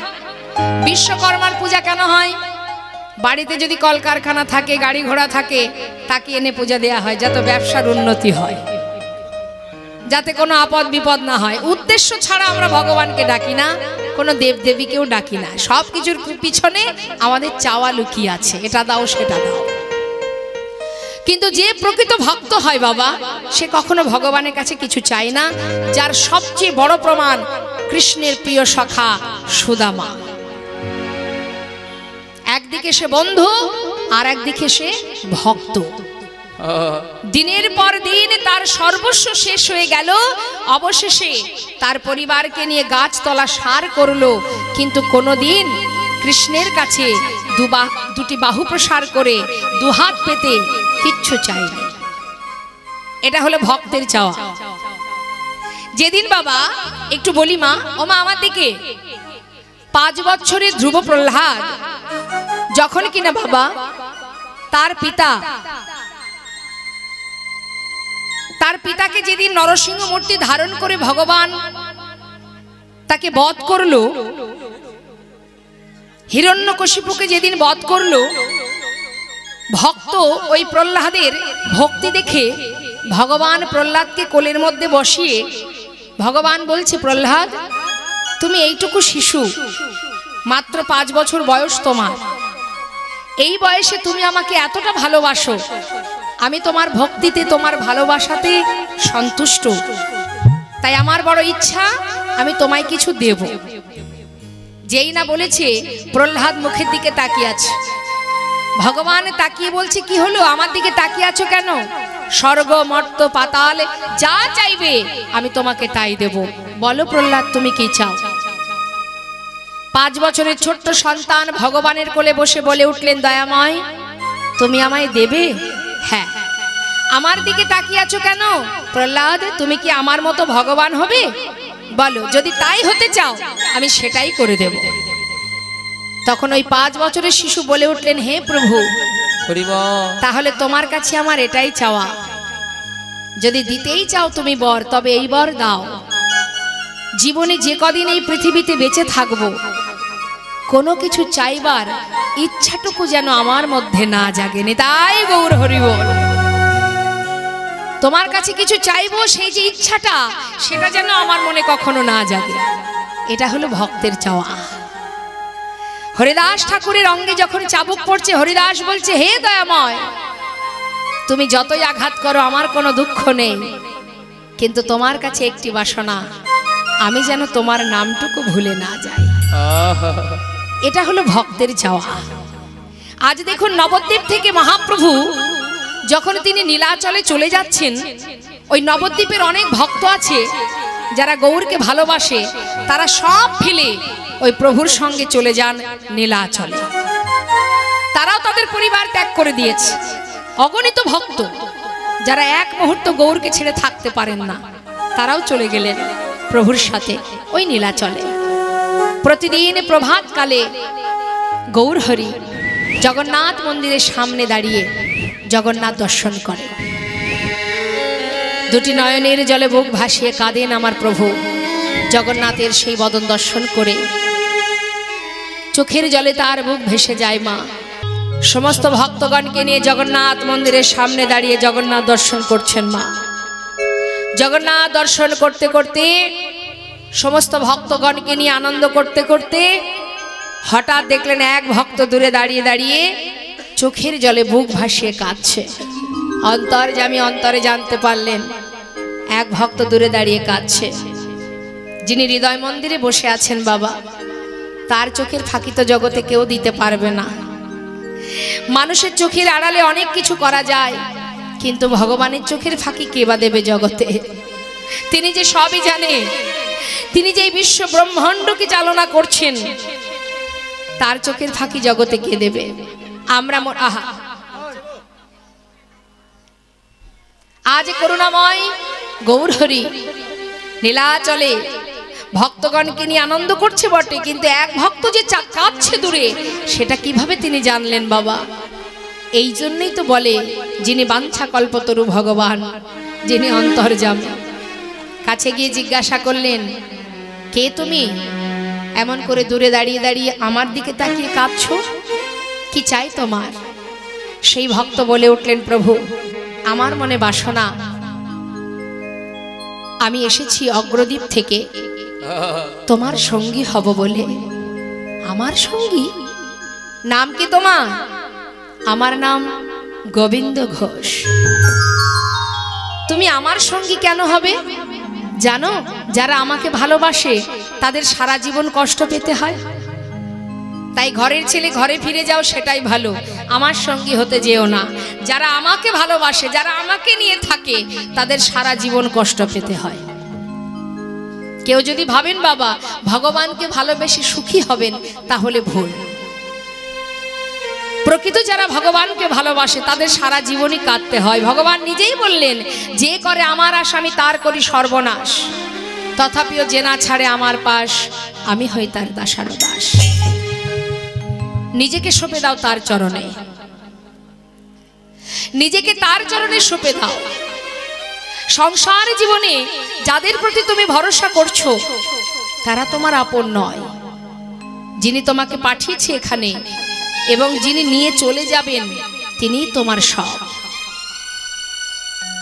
তাই যত সময় পর্যন্ত বাবা ভগবানের চরণে নিজেকে সঁপে দেওয়া না যাবে, তত সময় কিন্তু ভগবান তোমার সহায় হবেন না। আজ যত আঘাত যত কষ্টই আসুক না কেন, গোবিন্দ ঘোষ বলে উঠলেন, হে প্রভু আমি তোমার কাছে এসেছি তোমার সঙ্গী হব বলে, আর কিছু জানতে চাই না। আমি শুধু তোমার সঙ্গী হব। দুঃখ এলে কষ্ট এলে সইতে পারবে? তোমার সঙ্গী হয়েছি, তাতে কষ্ট কিসের বা দুঃখ কিসের? কষ্ট যদি আসে, এ দেহ তো তোমায় দিয়েছি, অর্থাৎ আমি কষ্ট পেলে তুমি পাবে, আমি যদি সুখ পাই তুমি পাবে। সুখ দুঃখ সবই তোমার চরণে সঁপেছি। শুধু তোমার কাছে একটি নিবেদন, আমি সব ফেলে তোমার কাছে এসেছি প্রভু, আমাকে তোমার চরণে ঠাঁই দাও, আমি আর কিচ্ছু চাই না। গৌরহরি দেখছে, তাই তো এ তো কোনো কথাই শুনবে না, আমার সঙ্গী হতে চাই। আচ্ছা গোবিন্দ তুমি আমার সঙ্গী হবে, তাই তো? ঠিক আছে, আজ থেকে তাহলে তুমি আমার সঙ্গী। সঙ্গী করে নিল মা।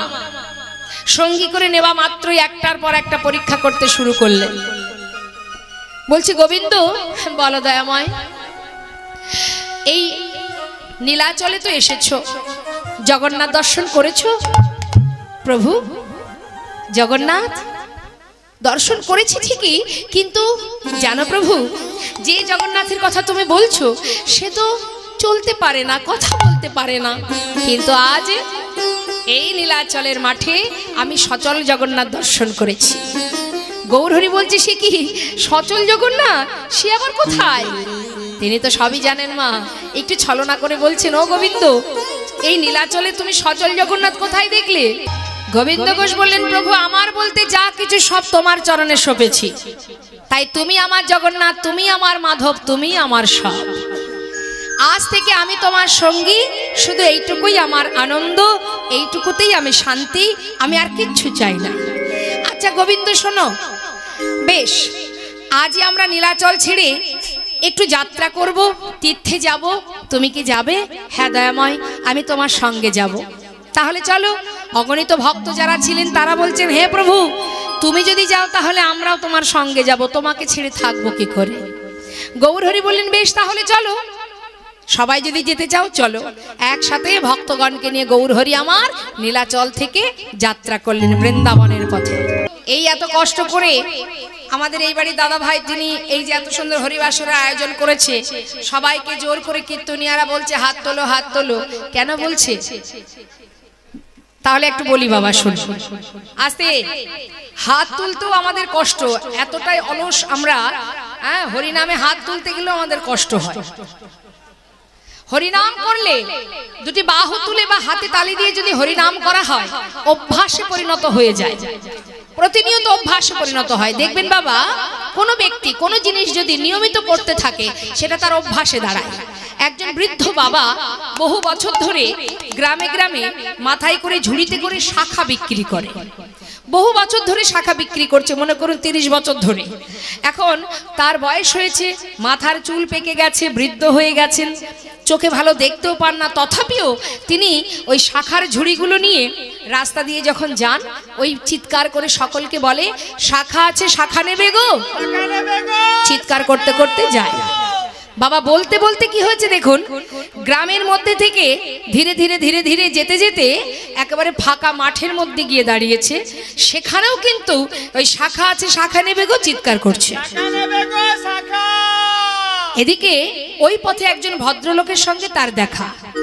বলছে, দাদু তুমি যে এই ফাঁকা মাঠের মধ্যে তুমি শাখা আছে, শাখা নেবে গো চিৎকার করছো, এখানে তো কোনো বসতি নেই, তাহলে এখানে কেন তুমি চিৎকার করছো? যখন গ্রামে যাবে, লোকালয়ে যাবে, তখন তুমি বলবে, এখন কেন বলছো তুমি ফাঁকা মাঠে? তখন সেই বৃদ্ধ বাবা বলে উঠলেন, দেখো বহু বছর ধরে শাখা বিক্রি করি, দাঁড়ে দাঁড়ে যাই, অলিতে গলিতে যাই, বলতে বলতে এমন অভ্যাসে দাঁড়িয়ে গেছে, এটা লোকালয় নাকি জনশূন্য নাকি ফাঁকা মাঠ, সেদিকে বাবা আমার কোনো খেয়াল নেই। আমি আমার জিহ্বা সে তার কর্ম করে যাচ্ছে, নিতাই গৌর হরি বল, হরি বল। তাই মা, অভ্যাস এমনই একটা জিনিস, তুমি যেটা অভ্যাস করবে প্রতিনিয়ত, দেখবে তোমার বলা লাগবে না, সেই জিহ্বা সেই ইন্দ্রিয়গুলো সে সময় হলে তার কাজ করবে। বাবা আস্তে একটা দৃষ্টান্ত দিই। মনে করুন একটা কোনো ধারালো লোহার কোনো ধারালো অস্ত্র, সেটা যদি বাবা ওই ওমা আস্তে সেই লোহার ধারালো অস্ত্রটা যদি আমরা স্যাকরার দোকান থেকে ধার দিয়ে নিয়ে আসি, স্যাকরার দোকান থেকে ধার দিয়ে নিয়ে আসার পর সেটাকে যদি আলমারিতে তুলে রেখে দিই, শুনছেন তো কথাগুলো?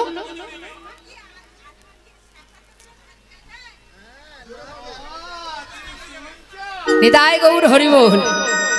ও তাহলে এদিকে কিন্তু যেই বলেছি আমার মায়েরা মাথাটা নাড়াচ্ছে। হ্যাঁ, একমাত্র ওই দিকে আমার এক মা বললেন যে স্যাকরার দোকানে কি আর লোহা ধার দেওয়া যায়? একজনই শুনছেন, মন দিয়ে বোঝা গেল। একটু মন দিয়ে শুনতে হবে, সব কথা মাথার উপর দিয়ে চলে যাবে, কিচ্ছু কানে ঢুকবে না। আচ্ছা তাহলে মায়েরা, ও মা আমার দিকে কোথা থেকে ধার দেব? কামারশালে। আচ্ছা, তা বাবা কামারশালে থেকে যদি আমি লোহার অস্ত্রটা ধার দিয়ে নিয়ে এসে, মায়েরা এবার একটু বলবেন, যদি আলমারিতে রেখে দেওয়া হয়, 1 বছর পরে যদি সেটাকে বের করি, সেই ধার কি আর থাকবে? থাকবে? কি হবে? সেই ধার তো আর থাকবে না, তাই না? তাহলে দেখুন, হ্যাঁ ঠিক মরচে ধরবে। তা বাবা 1 বছর অন্তর অন্তর এখানে এই হরিনাম যজ্ঞ হয়, সাধুগুরু বৈষ্ণব আসে। এখন এই যে আমি আপনাদের বারবার বলছি হাত তোলো, হাতে তালি দিয়ে হরিনাম করো, বলছি তো, এখন একটু কষ্ট করে হাত তোলাবো, আবার 1 বছর পরে এসে যেদিন আপনারা এখানে আসবেন সেদিন কি আর এই ধার থাকবে? তাহলে এই ধারটাকে রাখতে গেলে কি করতে হবে? প্রতিনিয়ত অভ্যাস করতে হবে। ঘরে ঠাকুর ঘরের সামনে বসে সন্ধ্যাবেলায় হাতে তালি দিয়ে হরিনাম করো, 2 হাত তোলো, তবেই দেখবে এই অভ্যাস কখনো নষ্ট হবে না। গৌর হরি হরিনাম করতে করতে ভক্তগণকে নিয়ে পথে যেতে যেতে হঠাৎ কি হলো মা, গৌর হরি সবাইকে ফেলে বেশ কিছুটা দূরে এগিয়ে গেছে। যেই না এগিয়ে গেছে, ভক্তরা বলছে, প্রভু যদি আগে আগে চলে যায়, আমরা তো ঠিকঠাক রাস্তা চিনি না, যদি আমাদের ভুল হয়ে যায় রাস্তা, কি করা যায়? এই এদিকে আয়, ওই দেখ প্রভু আগে আগে যাচ্ছে, প্রভুকে ডাক। এক ভক্ত বলছে, যাচ্ছে যাক না, কি আছে, সে তো জানে যে আমরা পিছনে আছি, আমাদেরকে না নিয়ে তিনি কোথাও যাবেন না, যাক তাহলে প্রভু আগে আগে যাক। আর ভক্তরা পশ্চাতে যাচ্ছে। বাবা যেতে যেতে হলো কি, প্রখর রৌদ্রের মধ্যে দিয়ে গৌরহরি কণ্ঠটা শুকিয়ে গেছে, তৃষ্ণার্ত, চিন্তা করছি কোথাও যদি একটু জল পেতাম। পথে যাচ্ছে তো, আহা কৃষ্ণ কৃষ্ণ কৃষ্ণ বলতে বলতে যাচ্ছে, আর মনে মনে বলছে, হে কৃষ্ণ, কোথাও যদি একটু জল পেতাম তৃষ্ণা নিবারণ করতাম। বলতে বলতে যাচ্ছে, হঠাৎ তিনি কি দেখলেন যে এক গোয়ালা কাঁধে করে বাঁক নিয়ে সেই বাঁকের শিখায় ঘোলের ভাণ্ড সাজিয়ে নিয়ে আসছে। চিৎকার করে বলছে, ঘোল আছে, ঘোল নেবে গো, ঘোল নেবে গো, ঘোল আছে। গৌরহরি দেখছে, হায় হায়, আমি চেয়েছি জল, আর কৃষ্ণ কৃপাময় কৃপা করে আমার জন্য ঘোল পাঠিয়ে দিয়েছে। ও গোয়ালা, হ্যাঁ বলুন বলুন। এদিকে এসো, এদিকে এসো। হ্যাঁ যাই যাই। তোমার কাছে ঘোল আছে? হ্যাঁ ঠাকুর, আমাকে একটু ঘোল দাও না। ঠিক আছে। কাছে এসে বাঁকটা নামিয়ে একটা ভাণ্ড প্রভুকে দিতে গেছে। গৌরহরি বলেন, দাঁড়াও, শোনো, ওই ছোট ভাণ্ডে আমার হবে না, যেটা সবচেয়ে বড় ভাণ্ড ওটা আমাকে দাও, কারণ আমার অনেক তৃষ্ণা পেয়েছে, ছোটখাটো ভাণ্ডে আমার তৃষ্ণা মিটবে না। সঙ্গে সঙ্গে মা ওই ছোট ভাণ্ডগুলি নামিয়ে বড় ভাণ্ডটা প্রভুকে দিয়েছেন। সেই এক ভাণ্ড ঘোল আমার গৌরহরি পুরোটাই সেবা করলেন। সেবা করে খালি ভাণ্ডটা গোয়ালাকে দিচ্ছে, আর গোয়ালা এত খুশি হয়েছে বাবা, মনে মনে চিন্তা করছে, আজকে ঘুম থেকে যে কার মুখটা দেখেছিলাম উঠে, আজ এই ঠাকুর আমার সবচেয়ে বড় ভাণ্ডের ঘোলটা খেয়ে নিল, তাহলে আজ আমাকে তাড়াতাড়ি বিকিকিনি করে অনেক কড়ি পাবো, সব নিয়ে ঘরে চলে যাব, আর বেশি দূর আমাকে ছোটাছুটি করতে হবে না। খুব আনন্দ গোয়ালার। আর এদিকে গৌরহরি সেই এক ভাণ্ড সবচেয়ে যেটা বড় সেই ভাণ্ডের ঘোলটা খেয়ে খালি ভাণ্ডটা গোয়ালাকে দিয়ে বলছে, ধরো, কৃষ্ণ কৃপাময় তোমাকে যেন কৃপা করে। গোয়ালা তো আর এত কথার এই তত্ত্ব তো বোঝেনি মা, সে কি করেছে, মনের খুশিতে চিন্তা করছে ঠাকুর কড়িটা মানে দামটা বের করুক, আমি ততক্ষণে ভাণ্ডটা গুছিয়ে নিই। সে মনের খুশিতে ভাণ্ড গোছানো শেষ। ভাণ্ড গোছানো হয়ে গেল, হঠাৎ কড়ি নিতে গিয়ে দেখছে ঠাকুর চলে যাচ্ছে। ও ঠাকুর, ও ঠাকুর, ও ঠাকুর। গৌরহরি দূরে গিয়ে আবার পিছন ফিরে তাকালেন। ডাকছো? ডাকছো মানে? ঘোলটা খেলে ঘোলের দামটা কে দেবে? দাম? ঘোলের দাম আমি কোথায় পাবো? কি বললে? তোমার কাছে কড়ি নেই? কি করে কড়ি থাকবে? ও গোয়ালা, দেখতে পাচ্ছ না আমি তো সন্ন্যাসী, আমার কাছে কোথায় কড়ি আসবে বলো? কি বললে? তোমার কাছে কড়ি নেই? তাহলে তুমি ঘোল খেলে কেন? আগে বলনি কেন? আমি তোমায় ঘোল দিতাম না, আর এখন ঘোল খেয়ে বলো কিনা দাম নাই। দেখো ঠাকুর, আমাকে তুমি ঘোলের দাম দেবে, তারপরে যাবে। গৌরহরি মৃদু মৃদু হাসছেন আর বলছেন, গোয়ালা, আমি কড়ি কোথায় পাই বলো? আমি তো সন্ন্যাসী। আচ্ছা শোনো, তুমি কেঁদো না, শান্ত হও। কাঁদছে তো বাবা, পথের ধারে বসে কপাল চাপড়িয়ে চাপড়িয়ে কাঁদছে, হায় হায় পোড়া কপাল আমার, এ কি হলো? প্রভু দেখছে অর্থের জন্য কাঁদছে, ধীরে ধীরে পাশে এসে বলছে, ভক্ত শান্ত হও, কেঁদো না। ও গোয়ালা, জানো পিছনে না অনেক ভক্ত আসছে, তাদের কাছে তুমি আমার এই ঘোলের কথাটা বলবে, দেখবে তারা সবাই তোমাকে ঘোলের দাম দিয়ে যাবে। ঘোলের দাম দিয়ে দেবে তো? হ্যাঁ, চিন্তা করো না, কেঁদো না, একটু অপেক্ষা করো, ওরা এক্ষুনি চলে আসবে।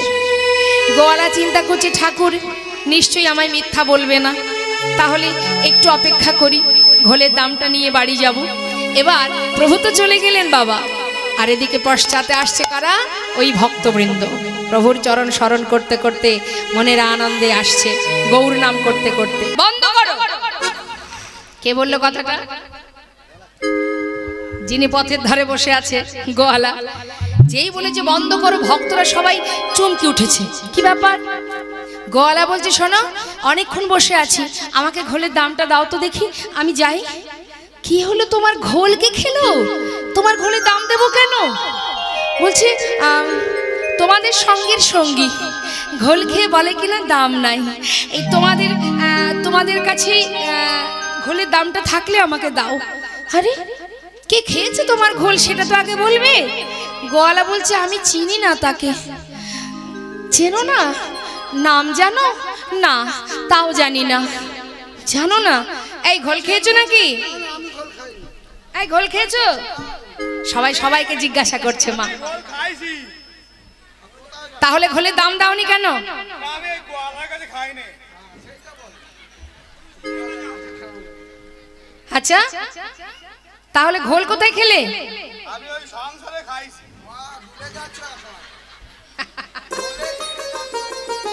আচ্ছা, তার মানে এই গোয়ালার কাছ থেকে খাওনি তো? গোয়ালার কাছে খাইনি, আরেক গোয়ালার। এই তোমরা ঘোল খেয়েছো? ও মা, আপনারা ঘোল খেয়েছেন? খাননি? ঘোল খাননি? আচ্ছা বাবা, আপনারা কি ঘোল খেয়েছেন গোয়ালার কাছ থেকে? হ্যাঁ, ওই দাদা 10 টাকা গ্লাসে ঘোল খেয়েছে বাজারে। তাই বুঝি? আচ্ছা আচ্ছা বাবা, ভালো ভালো। তা তোমরা, আমরা তো কেউই ঘোল খাইনি, আপনারাও খাননি, আমরাও খাইনি। তাহলে যদি কেউ ঘোল নাই খাবে তাহলে দাম কে দেবে বলো দেখি? ও গোয়ালা, ঠিক করে বলতেই তো পারছো না কে ঘোল খেয়েছে, তাহলে দাম দেবো কেন? গোয়ালা বলছি, বললাম তো, বিশ্বাস করো, করো জোরে বলছে। দেখো তোমাদের সঙ্গেরই সঙ্গী ঘোল খেয়ে বলে কিনা দাম নয়, তোমরা দাও না গো দেখি, ঘোলের দামটা দাও, আমি যাই। আরে বাবা, দাঁড়াও দাঁড়াও দাঁড়াও, তুমি নাম জানো না, তার পরিচয় জানো না? হ্যাঁ কেমন বলতে পারবে? হ্যাঁ, সেটা একটু একটু বলতে পারবো। দেখতে কেমন জানো? শোনো তাহলে, বর্ণনা দিচ্ছেন মা গোয়ালা। কি অপরূপ রূপ, এমন রূপের মানুষ আগে কখনো দেখিনি গো। দাঁড়া দাঁড়া, কাঁচা সোনার মতো দেখতে তো জগতে একজনই আছেন, যিনি আমার গৌরহরি। সে তোমার কাছে ঘোল খেয়েছে, কিন্তু ঘোলের দাম দিতে পারেনি। কিন্তু ও গোয়ালা, বলি শোনো, সে যেমন তোমাকে দাম দিতে পারেনি, আমরা তো তারই সঙ্গী গো। আমাদের কাছে কড়ি আসবে কোথা থেকে? আমাদের কাছে তো কড়ি নাই। গোয়ালা মনে মনে চিন্তা করছে, ঠাকুর, ও ঠাকুর, তুমি মিথ্যা বললে। এই তো তুমি বললে এরা নাকি আমায় দাম দেবে, কিন্তু এরাও বলছে দাম নাই। হায় হায় পোড়া কপাল, ঘুম থেকে উঠে কার মুখ যে দেখেছি। আগে জানলে বাড়ি থেকে বাইরে বেরোতাম না, এত বড় ক্ষতি করে দিল আমার। বসে বসে কাঁদছে মা। ভক্তরা কি করবে? তারা তো দাম দিতে পারছে না, তারাও সবাই যে যার মতো চলে যাচ্ছে। আর গোয়ালা চিন্তা করছে বসে বসে, কেঁদে আর কি হবে? আজকের দিনে যা হলো তা হলো, সব দিনকে একই রকম কি বেচা কেনা হবে? যা হয়েছে হয়েছে, আজ আর বিক্রি কিনি করবো না, যাই ঘরে চলে যাই। এই ভেবে যেই না বাঘটা কাঁধে নিতে যাবে, হঠাৎ দেখছে বেজায় ভারী। কি হলো? আমার বাঘটা ভারী হলো কি করে? সবচেয়ে বড় ভাণ্ডের ঘোল খেয়েছে ঠাকুর, আমার বাঘ তো হালকা হয়ে যাবে, এত ভারী কেন? ছোট ভাণ্ডগুলি নামিয়েছে মা। যে ভাণ্ডের ঘোল গৌরহরি সেবা করেছেন, সেই ভাণ্ডের মধ্যে যেই না নয়ন দিয়েছে, নয়ন দেওয়া মাত্রই দেখলেন কি কানায় কানায় পরিপূর্ণ স্বর্ণ মুদ্রা। সেই বাঘ ফেলে রেখে ছুটতে ছুটতে চললেন দয়ামা।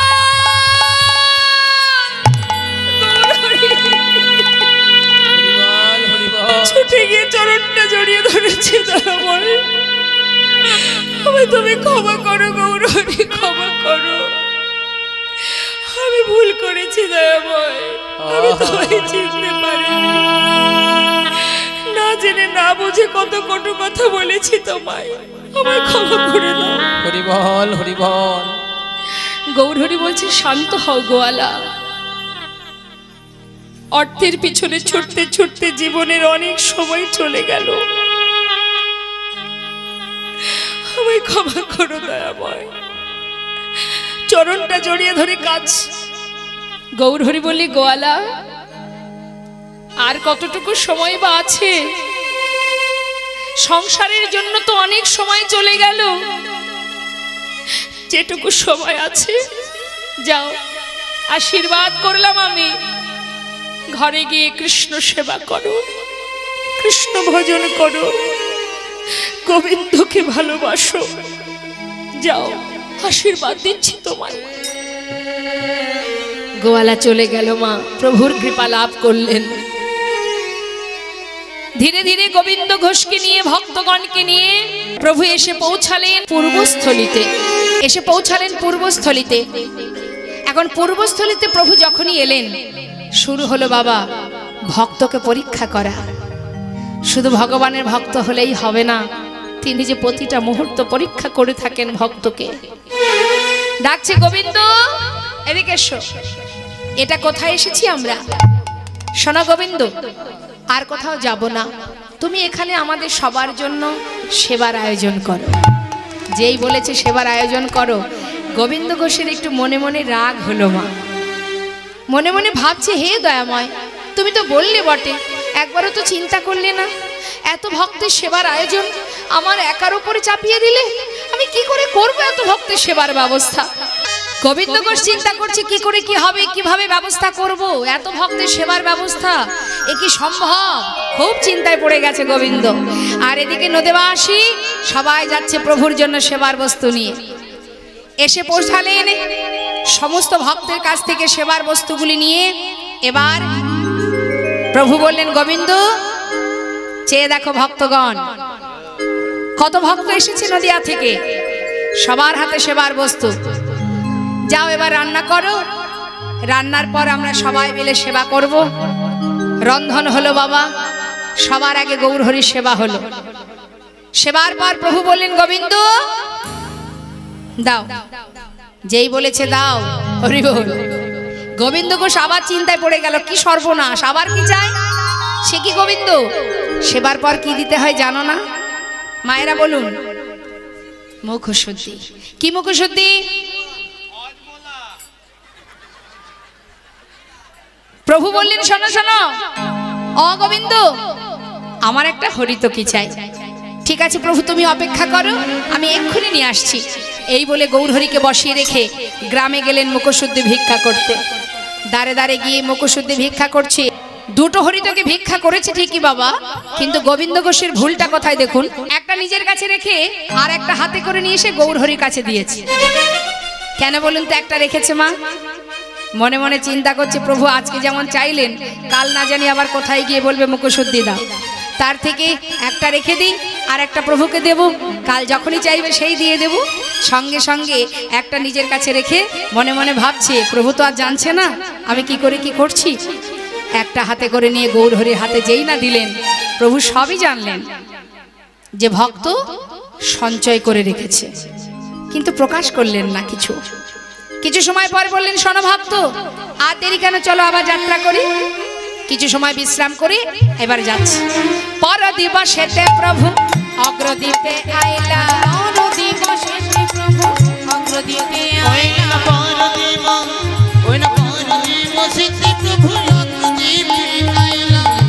গোবিন্দ এটা কোথায়? অগ্রদীপ? ও এখানে তোমার ঘর? বাবা শোনো, এখানে সেবার ব্যবস্থা করো। প্রভু কিন্তু আজ গোবিন্দকে ত্যাগ করবেন স্থির করেছেন। কেন? একটাই তার অপরাধ, সঞ্চয় করেছে। ওই যে সঞ্চয় করেছে গোবিন্দ ঘোষ, তাই আজ গৌরহরি গোবিন্দকে ত্যাগ করে দেবে। অগোবিন্দ দেরি না করে শিগগিরই রন্ধন করো, প্রচন্ড খিদে পেয়েছে, তাড়াতাড়ি আয়োজন করো। রন্ধন হলো, সেবাও হলো। সেবার পর প্রভু আমার হাত বাড়ালেন, দাও। যেই না হাত বাড়িয়েছে, গোবিন্দ ঘোষের আনন্দ ধরছে না, কারণ তার কাছে তো আছে গোছানো। একেবারে গদগদ হয়ে বলছি, আমি জানতাম তুমি চাইবে, এক্ষুনি দিচ্ছি, দাঁড়াও দাঁড়াও দাঁড়াও। যেই না মা নিজের কাছে যেটা সঞ্চিত ছিল বাহির করে প্রভুকে দিতে গেলেন, গৌরহরি বললেন, দাঁড়াও গোবিন্দ, কাল যখন মুখশুদ্ধি চেয়েছিলাম তোমার দিতে দেরি হয়েছিল, আজ এত তাড়াতাড়ি কোথায় পেলে তুমি? ও গৌরহরি, আমি তো জানি তুমি আজ চাইবে, তাই কাল দুটো হরিতকে ভিক্ষা করে একটা আমি নিজের কাছে রেখেছিলাম আর একটা আমি তোমাকে দিয়েছিলাম। আর আজ তুমি যেই না চেয়েছো সেই তো তোমায় দিলাম। গৌরহরি বললেন, চমৎকার, এতদিন আমার সঙ্গী হয়ে আমার উপরে নির্ভরশীল হতে পারোনি গোবিন্দ। যে আমার উপরে নির্ভরশীল হতে পারে না, যে আমাকে ভরসা করে না, আমি তার মুখ দর্শন করি না। দয়াময়, আমি কি কোনো ভুল করেছি? না না, তুমি কোনো ভুল করনি। শোনো গোবিন্দ, আজ আমি বুঝেছি তুমি সব কিছু ত্যাগ করে আমার সঙ্গী হয়েছো ঠিকই, সঞ্চয় বাসনা তোমার মন থেকে এখনো যায়নি। তুমি সঞ্চয়ী, তাই আজ থেকে আমি তোমায় ত্যাগ করলাম না। না দয়াময়, আমি মানছি আমি সঞ্চয় করেছি, কিন্তু আমি তো আমার নিজের জন্য করিনি, আমি তো আমার সুখের জন্য করিনি। সঞ্চয় যদি করেও থাকি সে তো তোমার জন্য করেছি। এতে যদি আমার অপরাধ হয়, তুমি তো পতিত পাবন গৌরহরি, আমাকে তুমি ক্ষমা করে দাও দয়াময়। আমি তোমায় ছেড়ে থাকতে পারবো না প্রভু, তুমি নিজে গুণে আমায় কৃপা করো, আর কোনোদিন এমন কাজ করবো না দয়াময়। তুমি তোমার চরণে আমায় ঠাঁই দাও, তুমি আমায় ফেলে চলে যেও না। আমি কি নিয়ে থাকবো গৌরহরি? চরণটা জড়িয়ে ধরেছি, কিন্তু কোনো কথাই শুনছেন না গৌরহরি। একটাই অপরাধ বাবা, সঞ্চয়। শোনো গোবিন্দ, যে আমাকে ভালোবেসে আমার উপরে নির্ভরশীল হতে পারে না, যে সঞ্চয় করে, আমি তার মুখ দর্শন করি না। আমি মনে করি আজ থেকে তোমার মুখ দর্শন করা আমার উচিত নয়। ভক্ত, আর দেরি না, চলো এখনই গোবিন্দকে ফেলে রেখে আমরা এই অপ্রদীপ থেকে চলে যাব। না না দয়াময়, চরণটা জড়িয়ে ধরেছি, আমি তোমায় যেতে দেব না, আমি তোমায় যেতে দেব না দয়াময়। তুমি পতি পাবন হরি,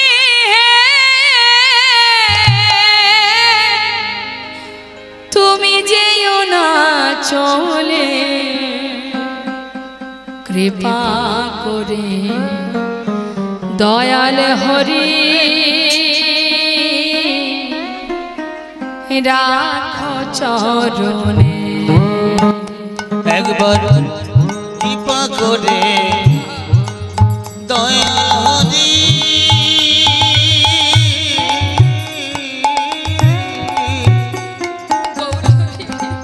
রাখো চরণে।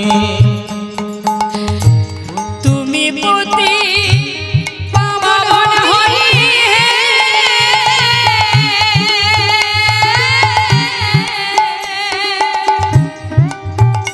তুমি যেও না চলে, কৃপা করে দয়াল হরি রাখো চরণে। শুনেছি তুমি নাকি দয়াল শিরোমণি, দয়ামা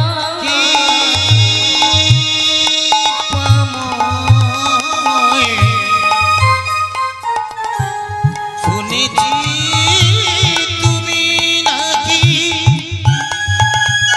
ওই দয়াল শিরোমণি, নাম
তবে যাওয়ার আগে একটা কথা শুনে যাও। যদি মনে প্রাণে আমি তোমায় ভালোবেসে থাকি, যদি আমার বলতে সর্বস্ব তোমার চরণে সঁপে দিয়ে থাকি, আজ তুমি আমায় ফেলে চলে যাচ্ছ তো?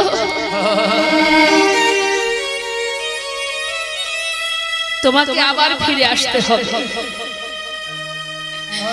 ফিরে তোমাকে আবার আসতে হবে।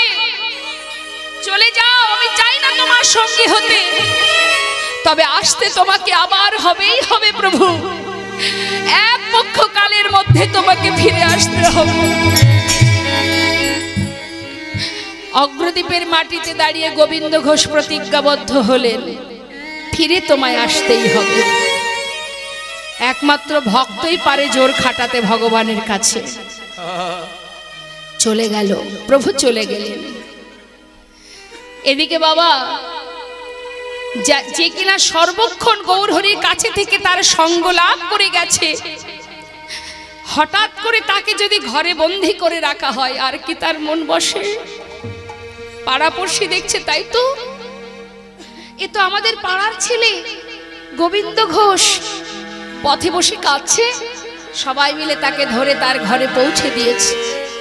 কিন্তু বাবা ঘরের মধ্যে বসে বসে কাঁদছে। দেখতে দেখতে একদিন, দুদিন, 3 দিন হতে হতে 13 দিন হয়ে গেল, গৌরহরি এলো না। পারছে না, আর পারছে না ভক্ত নিজেকে ধরে রাখতে। কি করে রাখবে সে? সে যে গৌরহরির সঙ্গ লাভ করেছে, তার পাশে থেকেছে, সুখে দুঃখে ভালো মন্দে তারই কাছে থেকেছে, দিনের পর দিন কাটিয়েছে, আর তার ঘরে একাকী মন বসছে না। এদিকে বাবা ঘরের মধ্যে বসে বসে একদিন দুদিন করতে করতে যখন 13 দিন হয়ে গেল, 13 দিন পর গোবিন্দ ঘোষ নিজেকে ত্যাগ করার জন্য যাচ্ছে গঙ্গার জলে। কিন্তু মা, প্রকৃত যদি কেউ ভগবানকে ভালোবাসে, তার কি মৃত্যু হয় গো? অগ্রদ্বীপের গঙ্গার ঘাটে যাচ্ছে প্রাণ বিসর্জন করবে বলে, আর এদিকে বাবা রামকেলিতে, মালদায় রামকেলিতে মহাপ্রভু ভক্তগণকে নিয়ে নাম করতে করতে হঠাৎ তার স্মরণে এলো যে গোবিন্দ ঘোষ জলে ডুবে মরতে চলেছে। তিনি দেরি না করে একটা কোষ্ঠী পাথর জলে ভাসিয়ে দিলেন, আর সেই পাথরটা ভাসতে ভাসতে এসে পৌঁছালো ওই অগ্রদ্বীপের ঘাটে। আর এদিকে ভক্ত গোবিন্দ ঘোষ গৌর নাম স্মরণ করতে করতে জলে নামছে। যত জলে নামছে বাবা, ততই পাথরটা এসে তার গায়ে লাগছে, আবার সেটাকে দূরে সরিয়ে দিচ্ছে। যত এগিয়ে যাচ্ছে আবার এসে পাথরটা গায়ে লাগছে, বারবার এসে অঙ্গে লাগছে বলে সেটাকে ধরে নিয়ে তীরে উঠে আবর্জনার মধ্যে ছুঁড়ে ফেলে দিল। হঠাৎ দৈববাণী হলো, গোবিন্দ নিজেকে এমন করে বিসর্জন করো না, ঘরে ফিরে যাও। চারিদিকে তাকিয়ে দেখছে, কে কে কথা বলছে, আমি দেখতে পাচ্ছি না কেন। গোবিন্দ ঘরে ফিরে যাও। আর মরা হলো না মা। দৈববাণী শুনে গোবিন্দ ঘোষের আর মরা হলো না। সে প্রভুর কথা মতো আবার ঘরে চলে গেল। চলে গেল 13 দিন, হলো 14 দিন। 14 দিন যখন হলো, ওই যে ভক্ত বলেছিল 15 দিনের মধ্যে, মানে এক পক্ষ কালের মধ্যে আসতে হবে, ভক্তের কতটা জোর দেখুন। ভক্তের ডাকে ভগবান সাড়া দেয়, এটাই তার প্রমাণ। 15 দিন হবার একদিন আগেই প্রভু আমার ভক্তদের নিয়ে আবার সেই রামকেলি থেকে ফিরে ওই অগ্রদ্বীপে গোবিন্দ ঘোষের ঘরের সামনে দাঁড়ালেন। গোবিন্দ, কে? দরজা খোলো, দেখো কি। গোবিন্দ ঘোষ যেই না দরজা খুলেছে, দেখছে গৌরহরি ছুটে গিয়ে চরণটা জড়িয়ে ধরেছে। এসেছো দয়াময়, আমি আর পারছি না গৌরহরি, আর পারছি না। কথা দাও, আমাকে তুমি আর কখনো ত্যাগ করবে না, আমি তোমায় ছেড়ে থাকতে পারবো না দয়াময়, কথা দাও। শান্ত হও, কথা দিলাম তোমাকে আমার কাছ থেকে আর কখনো দূরে সরাবো না। কিন্তু গোবিন্দ একটা কথা জিজ্ঞাসা করি,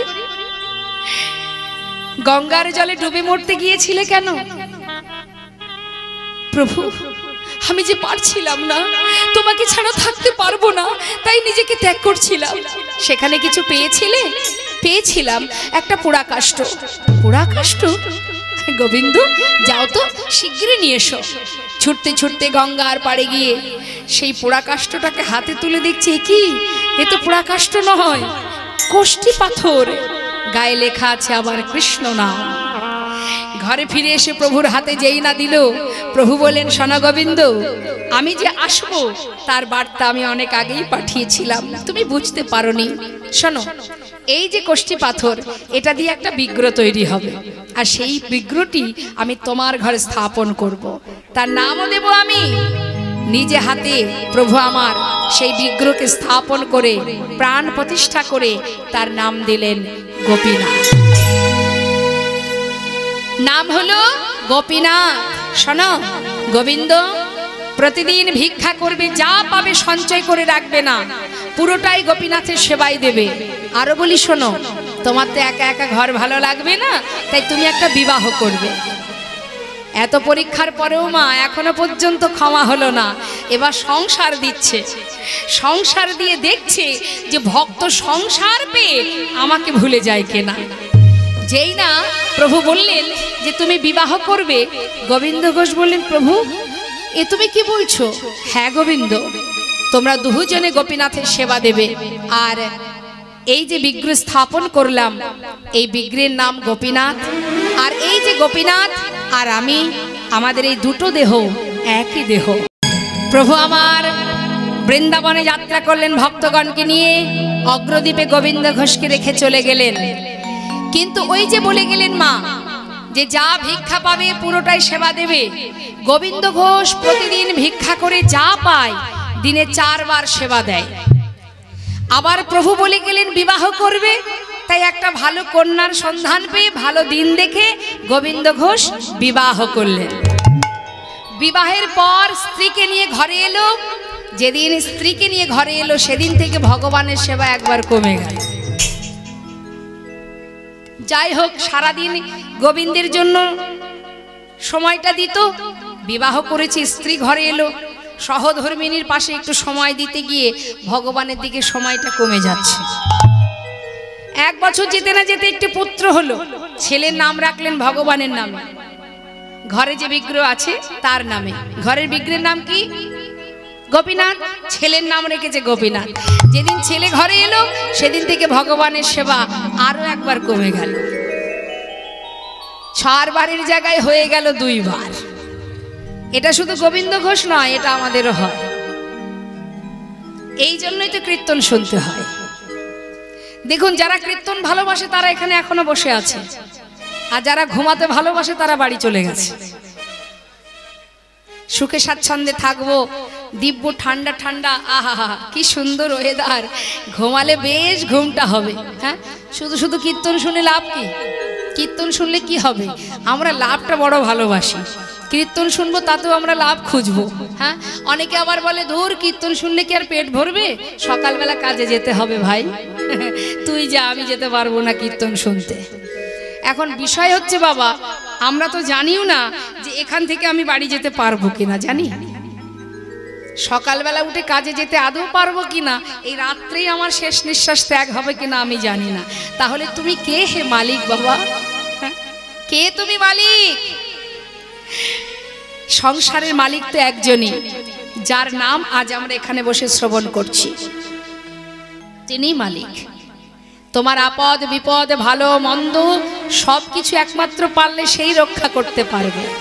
চলতে পথে তার নাম স্মরণ করো, বিপদে পড়লে তার নাম স্মরণ করো, সেই পারবে রক্ষা করতে। জগতের কোনো জীব পারবে না তোমায় রক্ষা করতে, পারলে সেই পারবে। তাই ভরসা করলে তাকে ভরসা করো। তুমি কি জানো, তুমি যখন মাতৃগর্ভ থেকে ভূমিষ্ঠ হয়েছিলে, মায়ের কোলে বসে দুগ্ধ পান করেছিলে, বলো তো মা, আমরা কি সেটাকে হাতে করে নিজে এনেছিলাম? তাহলে আমি যে আসবো, ভগবানের কেমন সৃষ্টি দেখুন, আমি যে আসবো, আমি এসে কি খাবো সে চিন্তা তার। তাই আগে থেকে মায়ের কোলে বসে দুগ্ধ পান করব বলে সে আমার খাবারটা আগে থেকে পাঠিয়ে দিয়েছে। এটাই ভগবানের সৃষ্টি। ভরসা করলে তাকে করো, তিনিই পারেন রক্ষা করতে। তাই আজ দেখুন সংসারের মধ্যে দিয়ে গোবিন্দ ঘোষ যখন দিনে 2 বার সেবা দিচ্ছে, প্রভু মনে মনে চিন্তা করলেন ভক্ত মায়ার বাঁধনে আবদ্ধ হচ্ছে, যেমন মায়া দিয়েছি তেমন মায়া কাটিয়ে নিতে হবে, মায়ার বাঁধনে বাঁধা যাবে না। তাই তিনি কি করলেন, সবার আগে কাটিয়ে নিচ্ছেন, একটা একটা করে মায়া কাটাচ্ছেন বাবা। কিভাবে? একদিন ভিক্ষা করে এসে নিজের স্ত্রীকে ডাকছে, মাধবী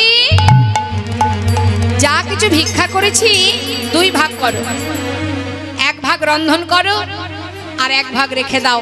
আমি চললাম স্নান করতে, গঙ্গা থেকে স্নান করে এসে গোপীনাথের সেবা দেব, তার আগে তুমি রান্না করে নাও। সব কথা বলে গোবিন্দ ঘোষ চলে গেলেন গঙ্গায়। স্নান করে এসে দেখছে ঝোলাটা সেইখানে পড়ে আছে, রান্না হয়নি। কোথায় গেল মাধবী? এখনো কেন রন্ধন করলো না? ছুটতে ছুটতে ঘরের ভিতরে মাধবী মাধবী বলতে বলতে প্রবেশ করলেন ঘরে। সেখানে গিয়ে কি দেখলেন? বিগ্র গোপীনাথের চরণে তার স্ত্রী মাধবী পড়ে আছে। স্ত্রীকে কোলের মধ্যে করে নিয়ে চিৎকার করে উঠলেন, গোপীনাথ গোপীনাথ, তুমি কি করলে গোপীনাথ? তুমি কি করলে? তুমি আমার স্ত্রীকে কেন কেড়ে নিলে গোপীনাথ? ও কি অপরাধ করেছিল? কেন আমার মাধবীকে কেড়ে নিলে? কোলের মধ্যে মাধবীকে নিয়ে কাঁদছে গোবিন্দ ঘোষ। পাড়াপড়শি চিৎকার শুনে সবাই গোবিন্দ ঘোষের ঘরে এলো।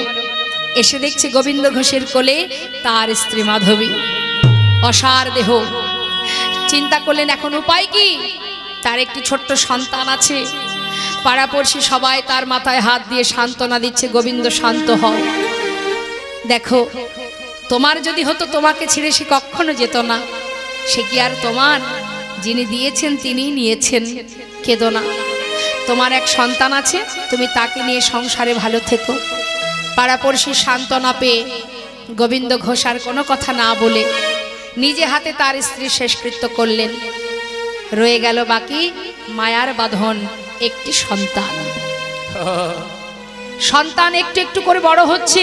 বয়স হলো তার 5 বছর। 5 বছরের সন্তান কিন্তু নিজের মা বাবাকে চিনতে শেখে। প্রতিদিন সন্ধ্যাবেলায় বাবা যখন ঘরে ফিরে ভিক্ষা করে, ওই ছোট্ট 5 বছরের শিশু গোপীনাথ বাবার কোলে বসে বলে, বাবা জানো বাবা, এই জগতে সকলের মা আছে, কিন্তু আমার মা কোথায়? আমরা যখন মাঠে খেলা করি, সন্ধ্যা হওয়ার সাথে সাথে আমার বন্ধুদের মায়েরা তাদের ছেলেকে কোলে করে ঘরে নিয়ে যায়, কিন্তু আমি রোজ একা হেঁটে ঘরে ফিরি। আমার মা তো কখনো আমাকে নিতে যায় না। বাবা আমার মা কোথায়? গোবিন্দ ঘোষ কি উত্তর দেবে? ছোট্ট শিশু কোলের মধ্যে বসিয়ে বলে, বাবা আমি তো আছি, আমি আছি রে, তুই দুঃখ পাস না, কষ্ট পাস না। আমি তোকে কোনো দুঃখ কোনো কষ্ট রাখবো না, দেখিস তোর কোনো কষ্ট থাকবে না। কিন্তু এটা তো আর সন্তানের প্রশ্নের উত্তর নয়। সেই ছোট্ট ছেলেটি বারবার জিজ্ঞাসা করে, বাবা বলো না, সকলের তো মা আছে, আমার মা কই? আমার মা তো আদর করে না, খাওয়ায় না, ঘুম পড়ায় না। বাবা কি বলবে ছেলেকে? গোবিন্দ ঘোষ হঠাৎ বলে উঠলেন, তুই মায়ের কথা জানতে চাস? তবে যা, মন্দিরে যে দাঁড়িয়ে আছে ওই গোপীনাথকে গিয়ে জিজ্ঞাসা কর তোর মা কোথায়। ছোট্ট ছেলে বাবার কথাকে বিশ্বাস করেছে মা। ঠিক যেই বাবা গঙ্গায় স্নান করতে চলে গেল, সেই সময় ধীরে ধীরে মন্দিরে প্রবেশ করে বিগ্র গোপীনাথের সামনে বসে পুত্র গোপীনাথ ডাকছে, গোপীনাথ আমার বাবা বলল তুমি নাকি জানো আমার মা কোথায়? বলো না গোপীনাথ, আমার মা কোথায়? বলে দা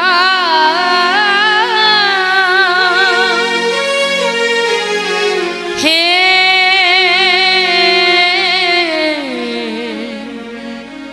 গোপীনাথ,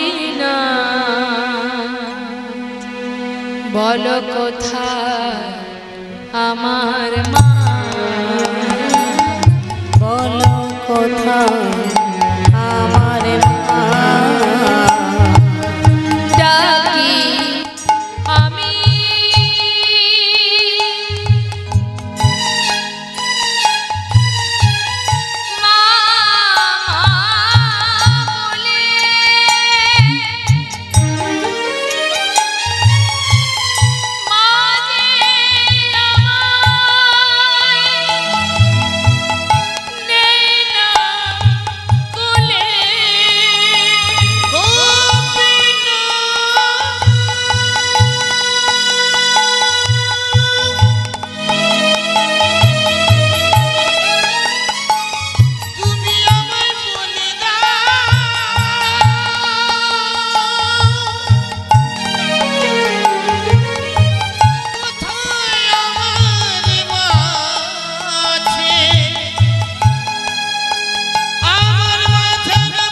সন্তান মা মা বলে কাঁদছেন, আর এদিকে গোবিন্দ ঘোষ গঙ্গায় স্নান করে ঘরে ফিরে এসে নিজের পুত্রকে ডাকছে, গোপীনা কোথায় তুই?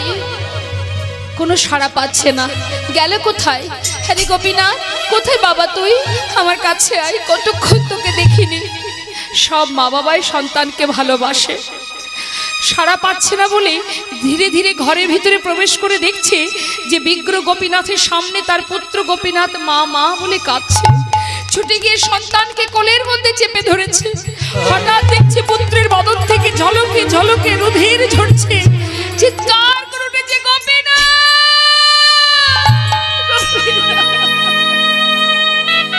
কেড়ে নিও না,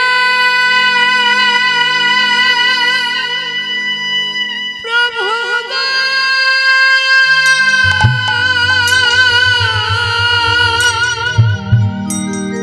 তুমি কেড়ে নিও না। তুমি যে ব্যথা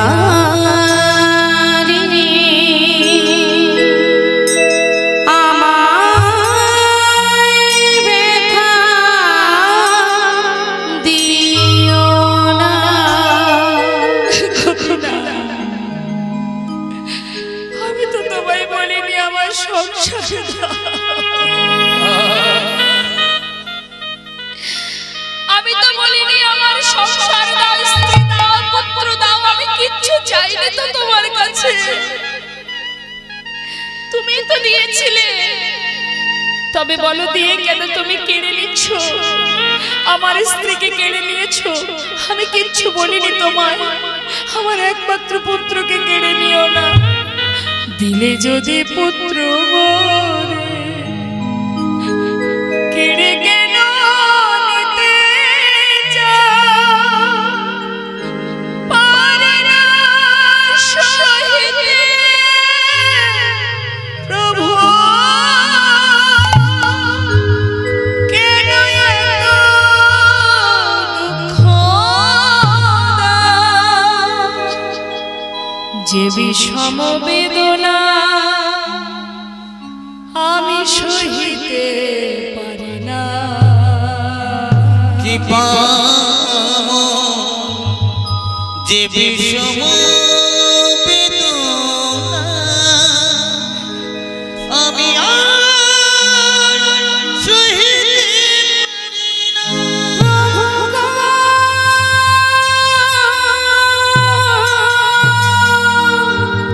সহিতে পারি না,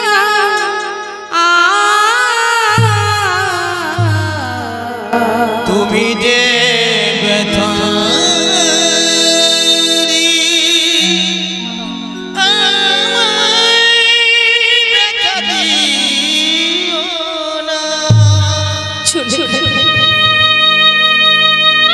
পিতার কোলে সন্তান প্রাণ হারালো।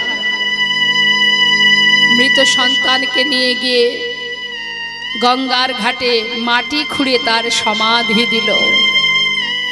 স্নান করে গোবিন্দ ঘোষ ঘরে ফিরে এসে বিগ্রহ গোপীনাথের সামনে দাঁড়িয়ে বললেন, গোপীনাথ আমার বলতে যা কিছু তুমি সর্বস্ব কেড়ে নিয়েছ,